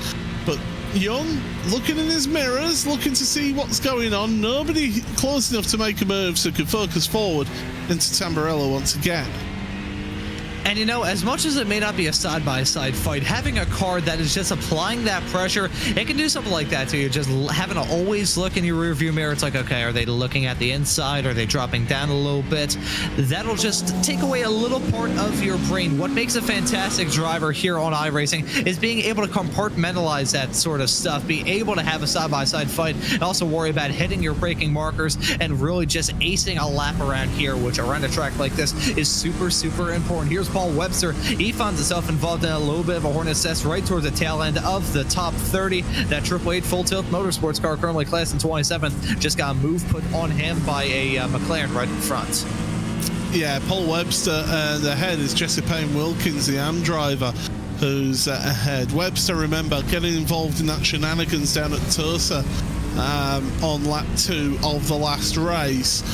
So Webster looking to try and recover more positions from where he fell down to in the previous race of this evening. Jack London wasn't too happy with a move that was made on him either by Benel Tria ahead. Your top Pro-Am is David Mendonca because he's the overall race leader. Your top pro is Arthur Fertile in 3rd place. And your top AM driver, as things stand right now, surprise, surprise, Aidan Carter in 20th place. He's gained 4 places in the opening few laps of the race. I'm really liking what I'm seeing thus far from David Mendonca in the race lead. Adam Watson just moved on Arthur Thurtle to jump up to 3rd, so we now have an all-Pro-Am podium overall as it stands still very early on into this race. Some side-by-side racing involving James Boumet. That's himself and the other 918 of Marley Joff. That's a battle for the final spot inside the top 10. Joff gonna get the move done, heading down into the Villeneuve chicane, gonna cover it off and remain in the final spot in the top 10 at the present moment. That's Cedric in the Inex car. Joff is a couple of places up the road from Boumet. They're both in Chevys, and they're both in black Chevys. It's just Joff's got the silver down the side, hasn't he? I will blame my eyes for that. I blame my dyslexia earlier on for thinking it was Ben Altrio winning the now second to last race of the season a few weeks ago at Watkins Glen when it was actually Ben Gregory winning, and I will blame my prescription lenses for this. So I will take them off and let you know that something is moving on screen. David Mendonca's got about a 2.5 second lead right now at the front of the field, and the longer that this goes on, the longer that he can keep that advantage at the front for Solbeck Precision Racing. He'll be delighted seeing all of these pros fighting. Joff and Dino Lombardi down the inside into the Rivata. Nicely done there by Dino Lombardi. Your pro championship leader moves up a place into the top 10. And that was a very nice move from the driver of the number 78 car, just off the back of his 9th win thus far this season. Looking for win number 10, and if he wants to get that done in this race, he's going to have a pretty big mountain to climb. As he said, though, a few moments ago, David Mendonca with a pretty significant gap up at the north end of the field, 2.5 seconds, and he now has some cover with 2 Pro-Am drivers, albeit his Pro-Am contenders, both looking for race victories right behind him. That's still a bit of a buffer between himself as a Pro-Am overall race leader and your top running pro driver of Arthur Thurtle. I said it right before we grabbed the green. We may end up finding ourselves in a situation where a Pro-Am driver will take an overall win for the first time since Nikolai Agard did it in the rain-soaked second race of the Nürburgring earlier on this season. I feel like these feature rounds, compared to the technical races, a little bit easier for a driver in a non-pro car to try and get that done. Yeah, so quarter of an hour less race, isn't it, for them in the second race of the evening compared to the technical rounds, like we'll see next week at Spa. Technical round next week at Spa, 30-minute sprint race effectively, and then a 60-minute main race for the drivers next week. But here, 2 45-minute races just means that you've got that 15 minutes longer in the first race, but you've got 15 minutes less to try and recover those positions that you've had inverted. Yeah, despite the fact that it doesn't seem like a huge change, it makes a big difference in how these races go and how these drivers tackle these races as well. Holy cow, look at that. That was some real close quarter stuff coming out of the Grassini chicane. That's Josh Boot in the 606 car. Started this race at the back of the field after some penalties levied in the past week. And look at him making some moves up. That could have ended in tears, as I think he may have just gotten abducted by a UFO there. Well, as he, yeah, there he is, Josh Boot, as Joe Newman's dropping down the order. What's happened to Joe Newman? He's in the gravel. That's at Tamburello. He was the driver in second place, was Joe Newman for the Atomic Esports team. Not anymore. He's dropped down the field. Adam Watson's up into second place. Arthur Thurtle's third. And all of a sudden, oh, now, was there contact here? Watson, late move down the inside. Yeah, I had a bad feeling about it as soon as I saw those drivers were as close as they were down into the chicane. And I gotta say, I don't think there was a lot of room for Watson to really do anything different.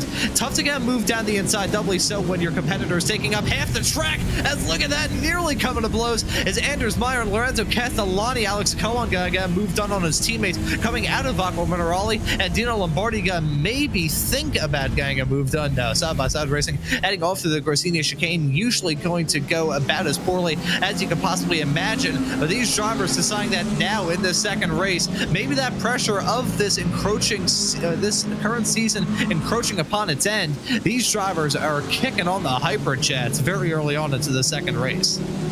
Oh, big dive behind. I think that was Aidan Young making the move on Matthias Perhonen. And that was a nice move down into Rivata for the WSR Esports Abruzzi car.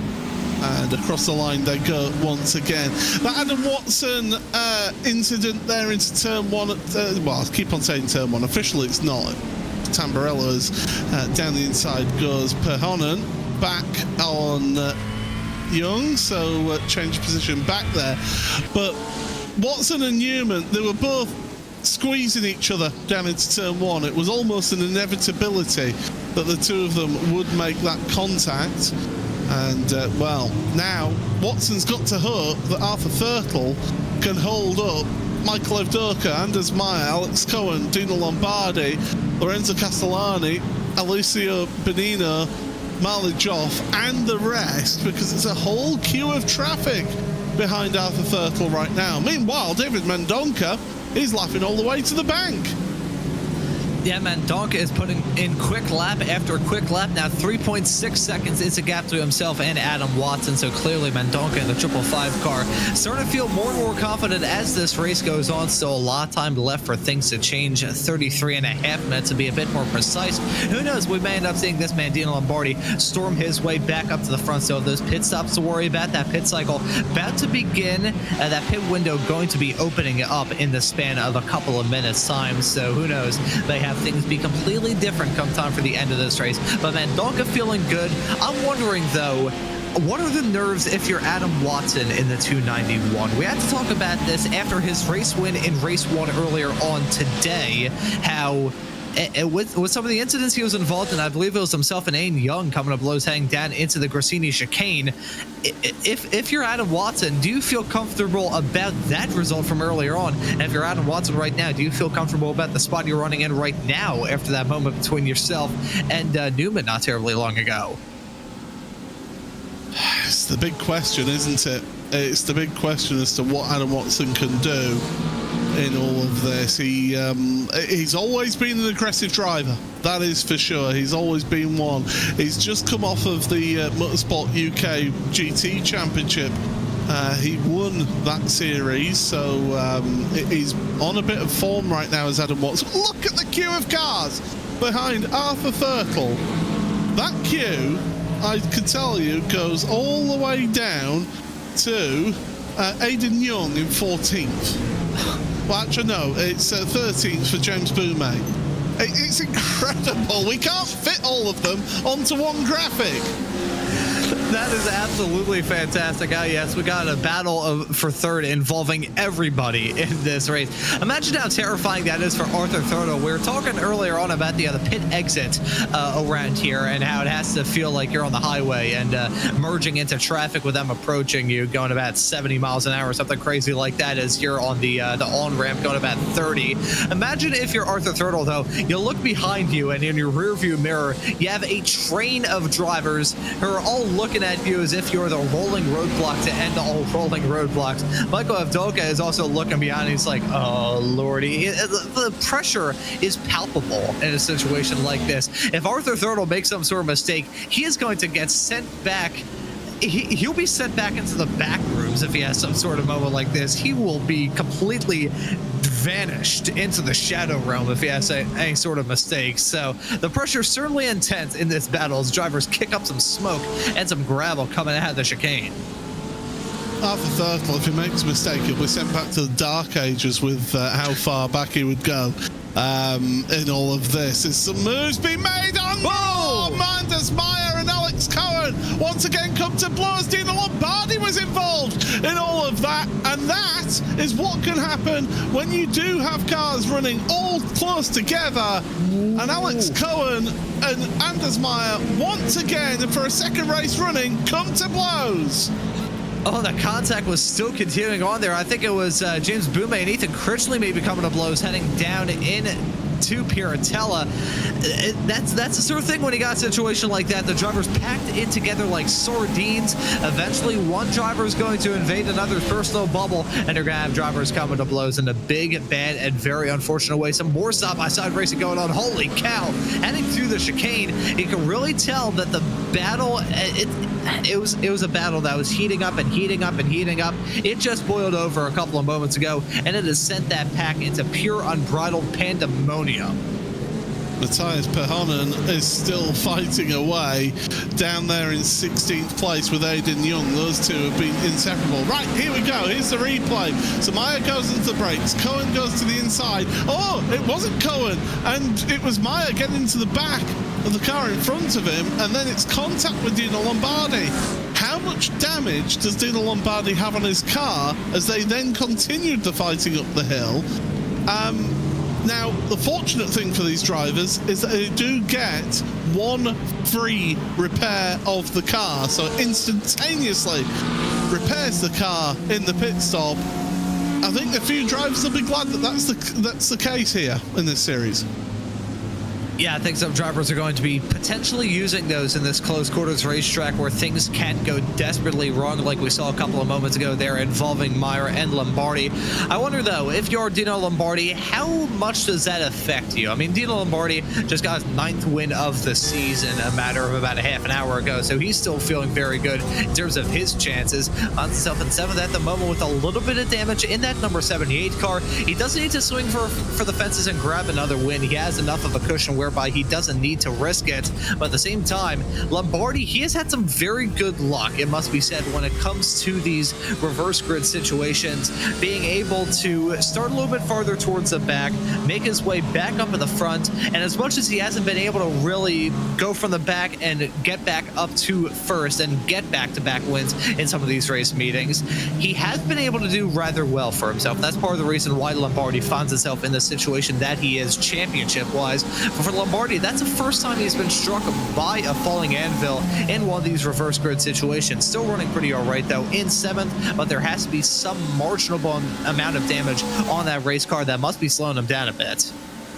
Yeah, he'll be down a little bit on top speed. Oh, Alex Cohen's making the move, and Michael Avdoka, the Acura, the 07 Racing Acura, not actually getting past those, so staying in position as they are. Well, Arthur Thurtle is holding on to that 3rd place very well. Adam Watson's not really pulled away too much from his teammate in all of this, so Watson's not been able to catch up to David Mendonca, who's off like a stabbed rat, and so yeah, Watson's just not able to get those positions. And by the way, I do have the permission from David Addison to use that phrase. And You viewers tuning into this broadcast on RaceSpot cannot see it, but as my colleague Paul said that, I made a hand gesture about stabbing my desk. So we like to have some fun here from these broadcasts, and these drivers certainly having some fun as well. One driver who wasn't having some fun after that incident through Toza, though, was Anders Meyer. Now, he entered this race, it was third in the championship in the pro category, if my memory serves me correctly. The only drivers he was in front of was Dino Lombardi, who has just been just about untouchable this season for the most part, and Alexander Davidson, who's not running here in that #1 Porsche. So Meyer really had a good opportunity to make up some inroads in that championship. He's actually left the race, so that's not going to help it, as Lombardi has left the track and come down pit lane. Yeah, so deciding that now's the time he can get his pit stop done, get some repairs done. He was obviously losing enough top speed, was your pro championship leader, Dino Lombardi. Will he manage to have found himself a nice little slot to fall into here and be able to get the place? Adam Tompkins has just come onto pit road as well from the Altitude 3M Esports team. And there goes Lombardi then, pro championship leader.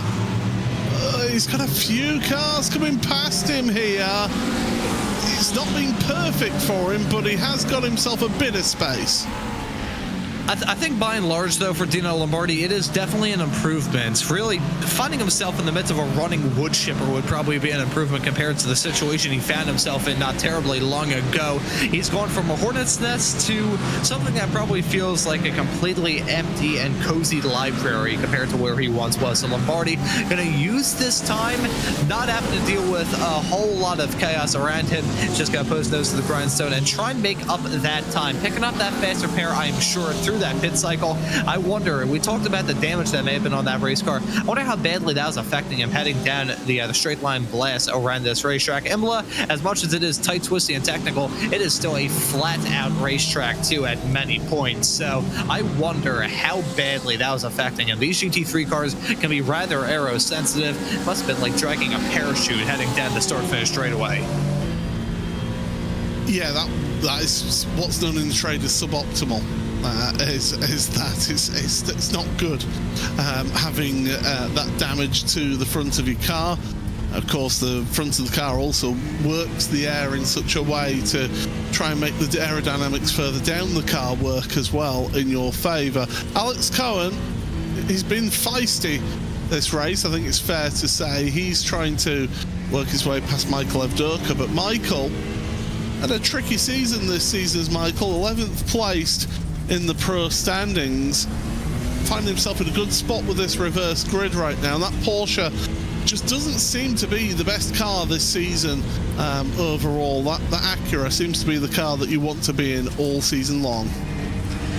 Yeah, and one thing to raise talking about the Acura, we were kind of worried in the season swap because obviously starting the season back in January, at that point in time, we were still in season 1 of 2025 here on iRacing. Switching over to season 2, we were thinking that Acura was going to get whacked a little bit by the BOP hammer. Hasn't really happened, though, as look at that, Alex Cohen nearly trying to go for a move down the inside. Ever the opportunist in that number 95 car. We saw him go for a move earlier on, heading down into Aqua Minerale, and that went about as badly as a move could have gone, but still being opportunistic, going for a move off into Grassini probably wasn't going to work. But I think as we have followed Alex Cohen in all of this in that Acura, which wrapping up that point, hasn't really been affected too badly in the season swap.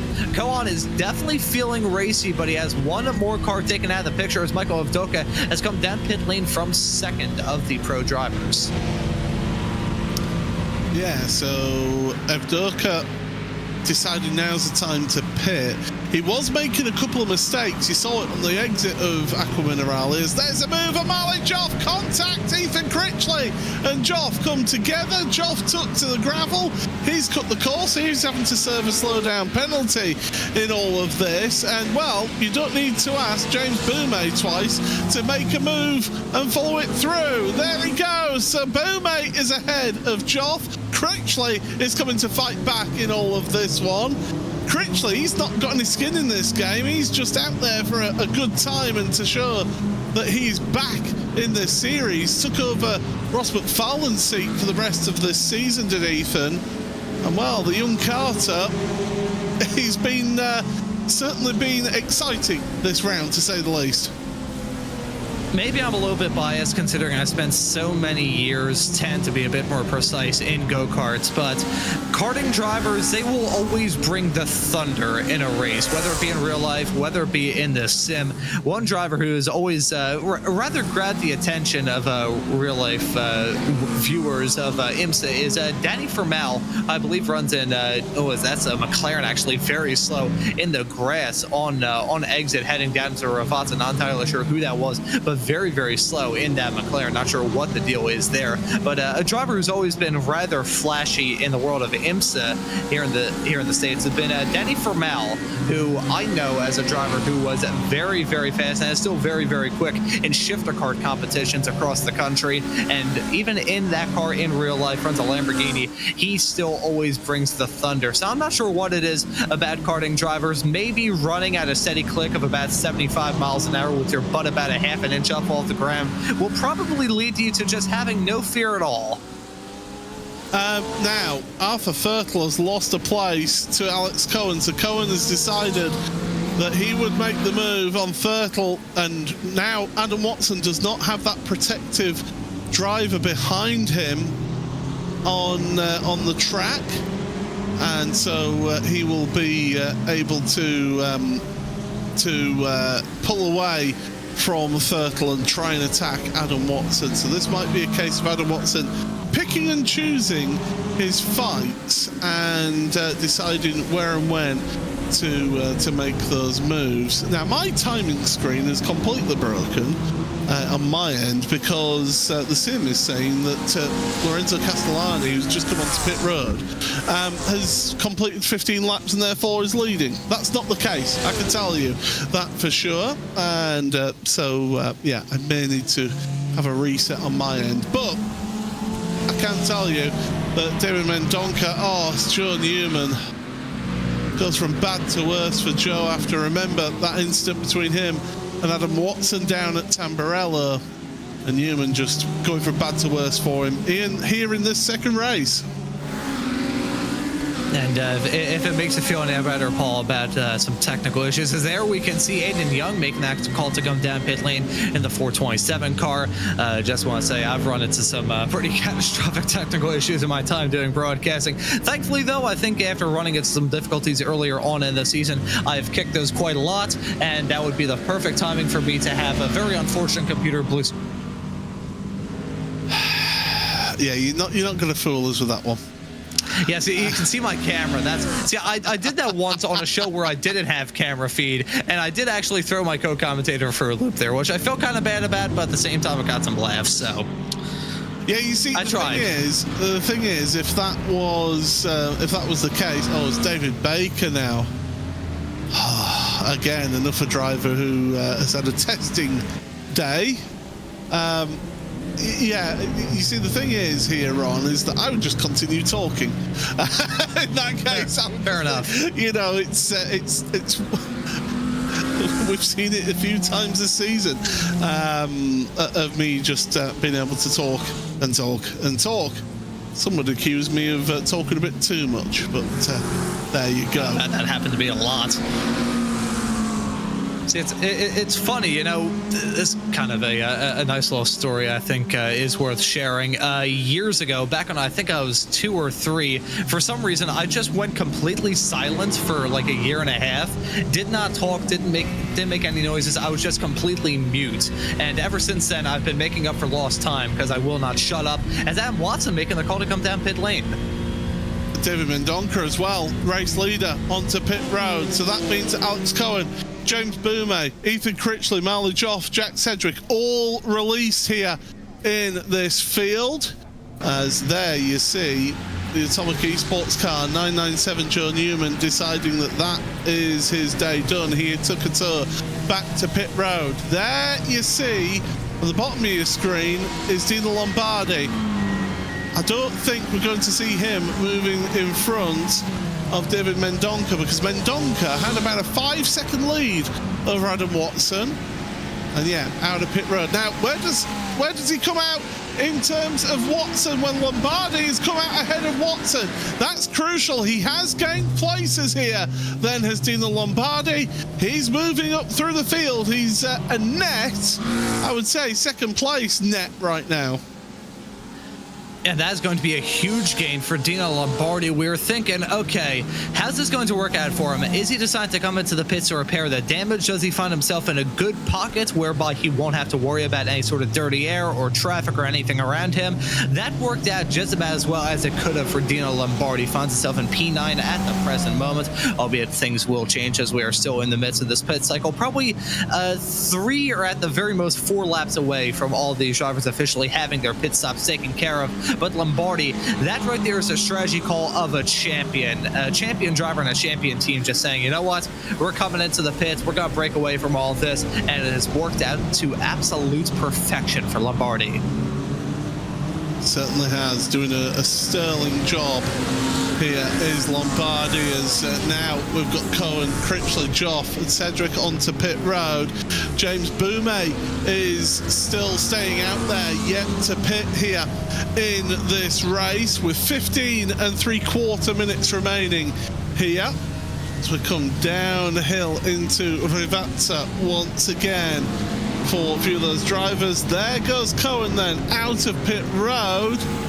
As we say, it's a long old pit road here. It's a long time for you to be at pit lane speed limit. David Mendonca goes past. Alex Cohen comes out the pits, and there goes Dino Lombardi. So he's moved ahead of Cohen now in all of this. Big changes in the pit stops then for a number of our drivers.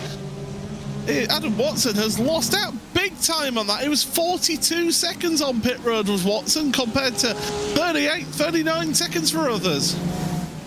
Yeah, that is a disastrous run through the pit lane for Watson. We were thinking that whatever result he gets here today may have a slight question mark next to it, considering the incident we saw him involved in earlier on involving Joe Newman, but that is still not ideal for him at all. Finds himself in 8th at the present moment in that 291 machine. He's going to have to hope for a miracle in the final 14 minutes and some change left in this race to be able to do well. I do want to raise, though, as we are seeing these drivers tackle the end of this race, have had pretty much the complete opposite of what we had in race 1, where we had the track starting off rather cool and then warming up towards the end. We started at about 90 degrees Fahrenheit. I think that's where it was, about 31, 32 degrees C at the drop of the green flag. We're now looking at the present moment about 83 degrees Fahrenheit. That's 28 C. So we are certainly ticking down when it comes to the track temperature. These cars are going to be driving much differently than they did at the start. James Boumet onto pit road. Now, what can he do compared to Lombardi? We've got Jack Cedric fighting it out. No, sorry, it's Ethan Critchley and Marley Joff fighting it out for Rivazza. There goes Boumet, still in the race lead, but Mendonca is coming through now. Now, where's Boumet going to be in terms of with him and Dino Lombardi? Lombardi's just going to get ahead. So Dino Lombardi, as I said, up into second place here. And Dino Lombardi pulling that strategy call to absolute perfection. Meanwhile, it is still a hornet's nest for many of the drivers up and down this grid. Dino Lombardi isn't out of harm's way either. That gap between himself and James Boumet is not the biggest in the world. With 13 minutes left to go in this race, there's still plenty of time for those drivers to battle hard. Meanwhile, Marley Joff and Ab Watson involved in a hornet's nest of their own. They're battling for 7th and 8th. That could have ended in tears as they went side by side, heading off through the Villeneuve chicane. I think I saw some drivers picking up some dust heading through there as well. After that incident we saw earlier on, the race kind of settled into a groove, but now getting flashbacks to what we saw in race 1, where in the final 10 minutes, certainly flaring up in the final 5, we saw these drivers just throw haymakers at each other. And considering we're only going to have 4 races left to go after this one wraps here in about 12.5 minutes time, I think these drivers are going to be just absolutely clobbering the crap out of each other. Well, it's 2.2 seconds between Dino Lombardi and David Mendonca. So what can Mendonca do at the front of the field? He's led all but 3 laps of this race, and that's because of the pit stop cycle. Lombardi, though, he's going to have the pressure on from behind because Boumet is only half a second back from the driver in second place. Mendonca is your leader in Pro-Am, as well as being the leader overall. Dino Lombardi is your best pro driver out there. Jack Sedgwick is putting the pressure on Adam Watson now, and the Corvette should surely be quicker than that Porsche in front. Down the straight here, getting the slipstream. Watson to the outside, but better braking from that Porsche and a better line into Tamburello. That's going to work out rather well for him. These drivers getting some bold and audacious moves done successfully. The mark of a good driver, as much as it may be a rather big send, if you get the move done cleanly, you get the move done cleanly. That's all that matters at the end of the day. These drivers still looking to give us some brilliant battles right to the end of this race. And I have a feeling that as much as we're following one for the final spots inside the top 10, I think we may have one for the race lead. Mendonca, he's starting to lose out on a bit of time. Lombardi is back in the swing of things. He's looking to grab his 10th win of this season in that pro category and do so winning overall yet again as well. That is going to be a heads-up fight. Mendonca in that 55 car. He's looking for yet another Pro-Am win for him this season and his first overall win. That would just be the second driver, the second non-pro driver to win a race overall thus far this season. So Mendonca, he's got to be racing with some power and some might behind him, but that 1.9 second gap with himself and Lombardi, it is slowly but surely being whittled down by the driver, the number 78. Yeah, that's slowly, well, I say slowly, he's taking a big chunk out of that time as Lombardi, and he's bringing James Boumet along with him as well. 2.1 seconds, the gap between the leader and third place, but Boumet, he's got to be careful here. Does he choose to fight Lombardi, or does he work together with him? Well, he's choosing to fight him down the inside into Tamburello, and that's going to be Boumet ahead. And Mendonca, he'll be looking at his little relative box on the screen and thinking, that's it, you two. Keep on fighting. You'll slow each other down. And, you know, we talked about this earlier on, the newfound confidence that James Boumet in that number 28 McLaren has found as of recent weeks. Got that win for race number 2 at Watkins Glen. It looks like he's going to try and get another race 2 win, this time at Imola.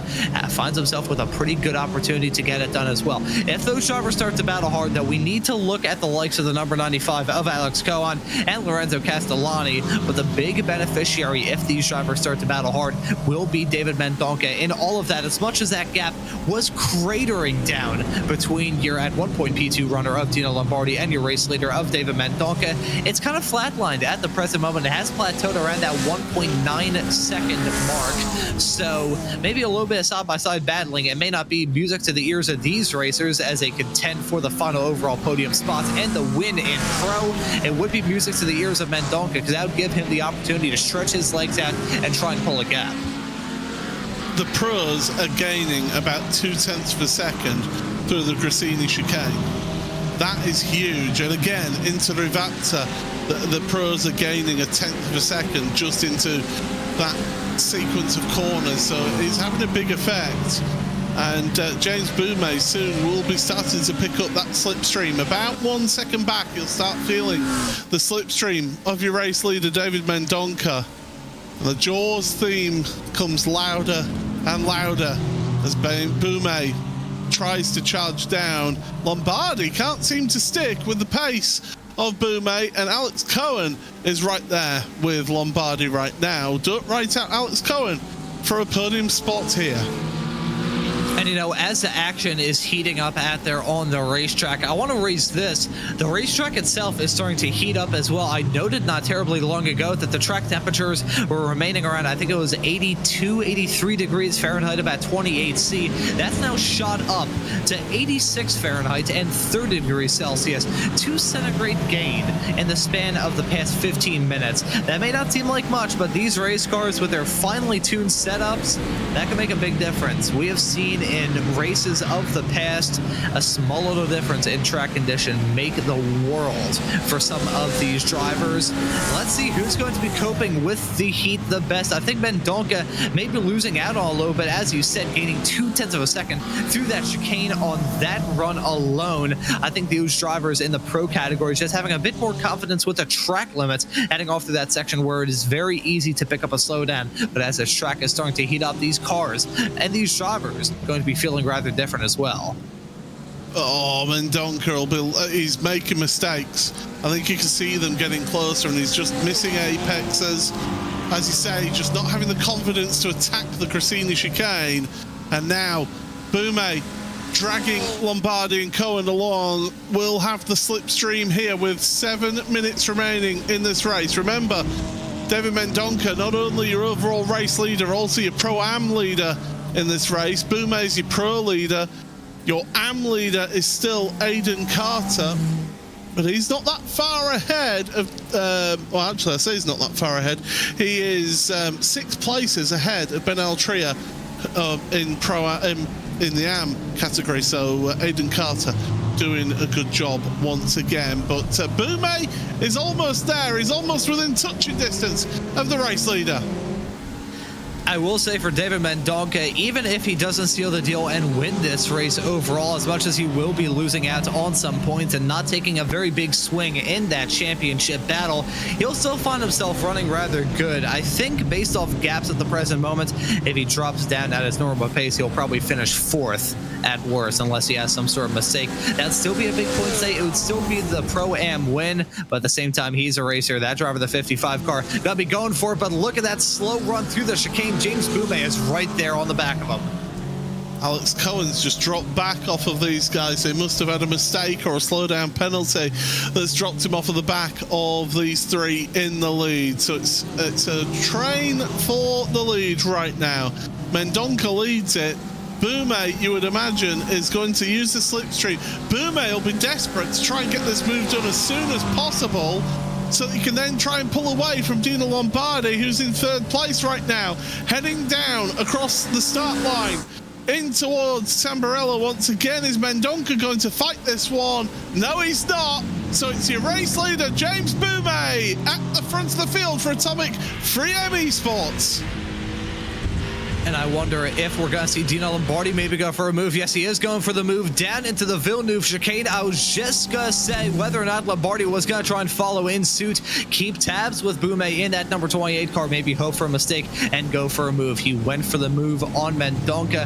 That now shuffles your Pro-Am race leader back down to 3rd. So a mighty result for the driver of the 55 car, but as much as I may have called my shot earlier on in this 2nd race, don't believe we're going to see another non-pro driver seal the deal and win one of these races overall. Still gave it a good old college try though, finds himself in 3rd at the present moment. It's still a mighty result for the driver in the 55.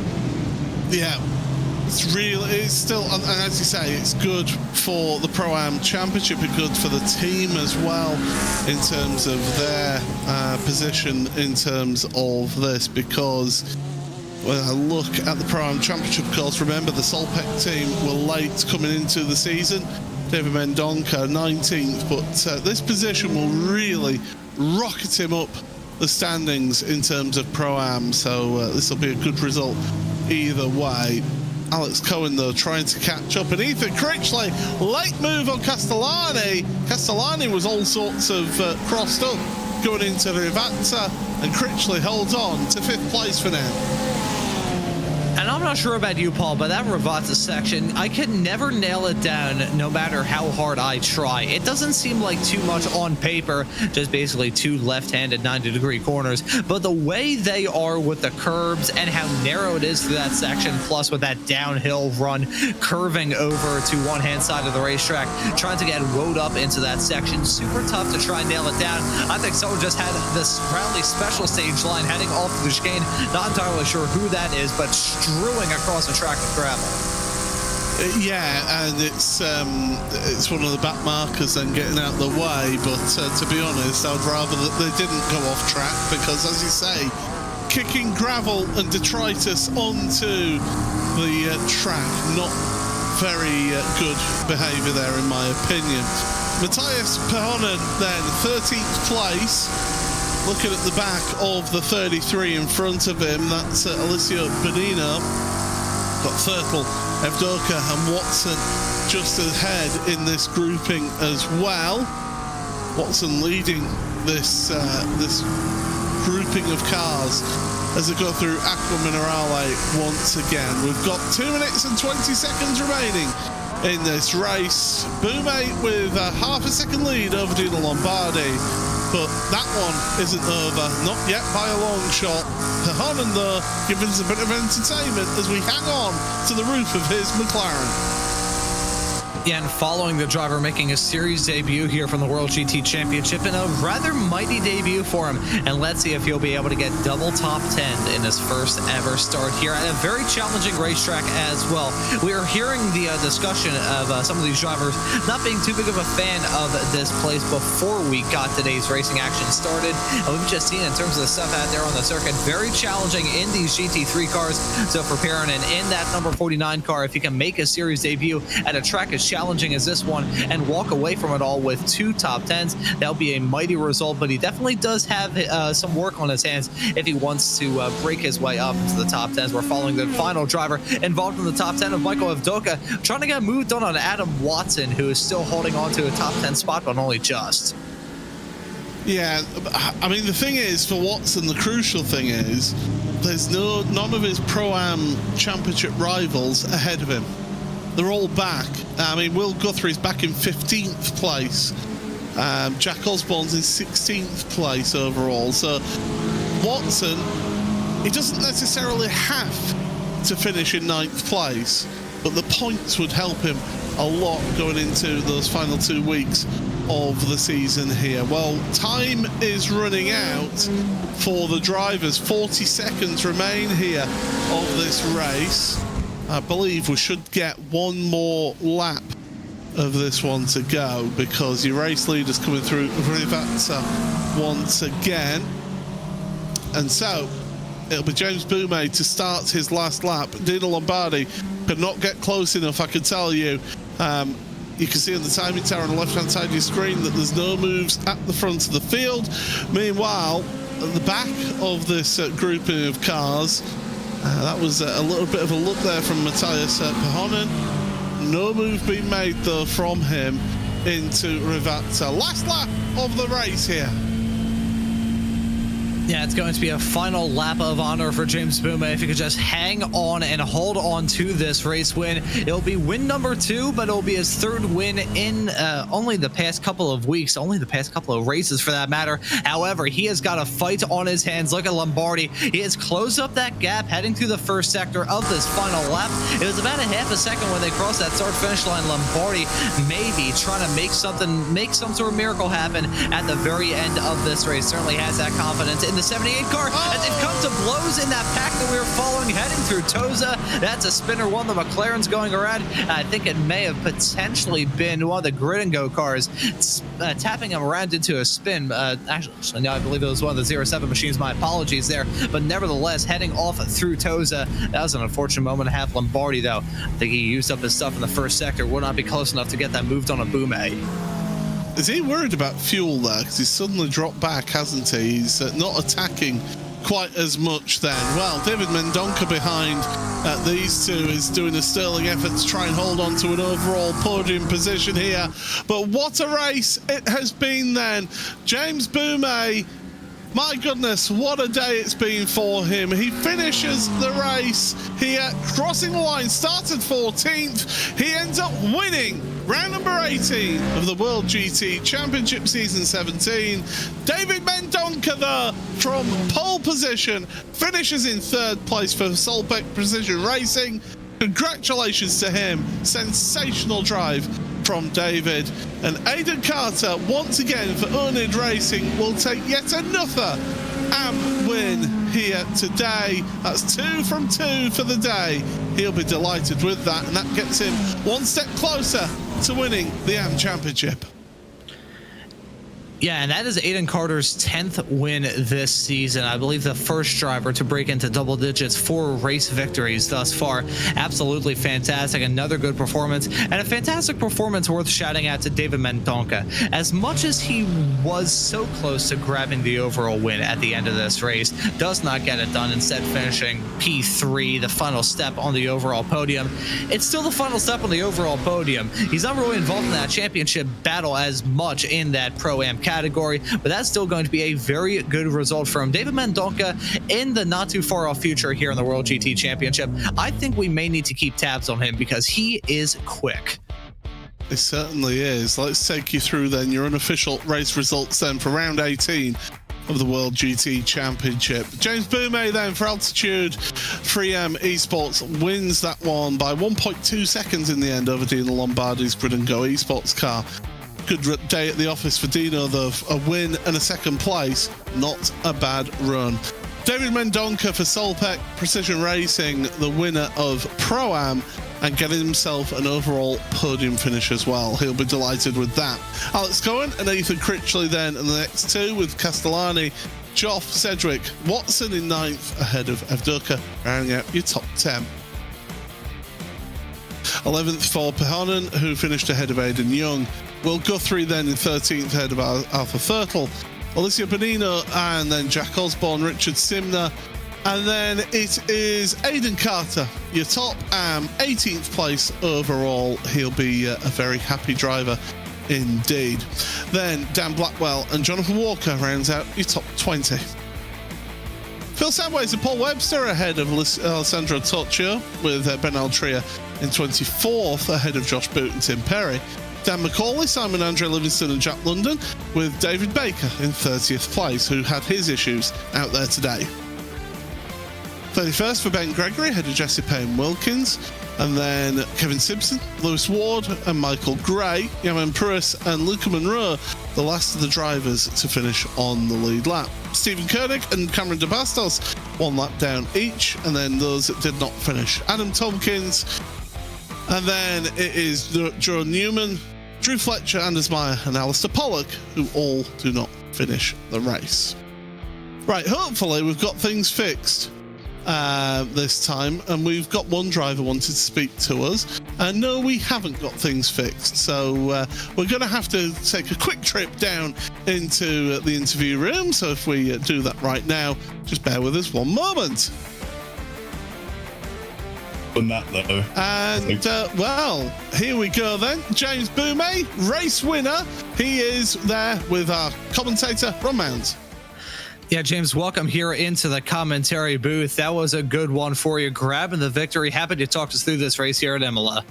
Well, yeah, race 2 was a very tricky one. I think we know from past events here it's so difficult to overtake, I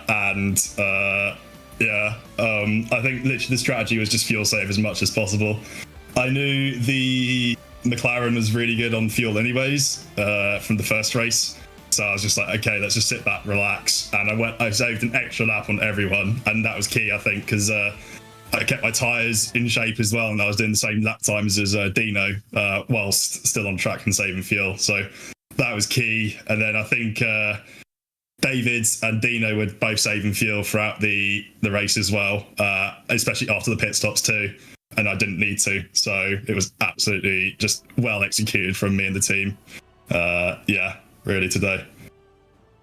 Yeah, I can imagine you're quite happy grabbing your second win this season, and your second in only 3 races, so well done in that regard. Got to be handing off the spot for the next round of the season. What are your thoughts heading into the last technical round of the championship? I think we have a very good chance of doing a repeat there. I think we know the McLaren is going to be really strong there without any BOP. In qualifying, it might not be the best, but we definitely know in race trim it is going to be very, very fast. So fingers crossed that us, the engineers, and the team can figure something out and make it rapido everywhere around the track. Well, we'll be keeping an eye on you and that number 28 car for the next round of the championship here at Spa. But James, thank you for joining us here in the commentary booth. Well done on your second win, and excited to you back out on the track for the rest of the season. Thank you very much. And just last but not least, just want to say massive thanks to the team, and also 3M, Mr. Hedge Photography, Sim Stickers, Simple Sim Products, access to inspiration, and Lime Resource as well. Hey, well done on the sponsor reads there as well. About as seamless as you're driving out there on the racetrack. James, thank you for joining us. Thank you. Have a nice evening, guys. He's got a list there in front of him, is what it is. As we go, I'll still give him the credit. As we go into the close of this broadcast, then, Ron, it was an exciting round, or 2 rounds of the season once again, and we've got we've just got 2 more weeks to go this season here. Yeah, only 2 more weeks, 4 more races. The next round at Spa going to be the final technical round of this championship. Those technical races have simply not done us wrong thus far. They have been some brilliant shows. I have a feeling they're at Spa, one of the best tracks in the world as far as I'm concerned. That is going to be a barn burner to end all barn burners. And also with the fact there's not a drop round for the final round of this season at the Red Bull Ring, maybe a bit more added importance for that next round of the championship. I'm certainly going to be looking forward to it. We certainly are. Make sure you join us next week, same time, same place, RaceSpotTV. From myself, Paul Smith, from Ron Mounds, from our producer, Hugo Luis. Make sure you join us in 1 week's time for Spa-Francorchamps. Until then, it's good night.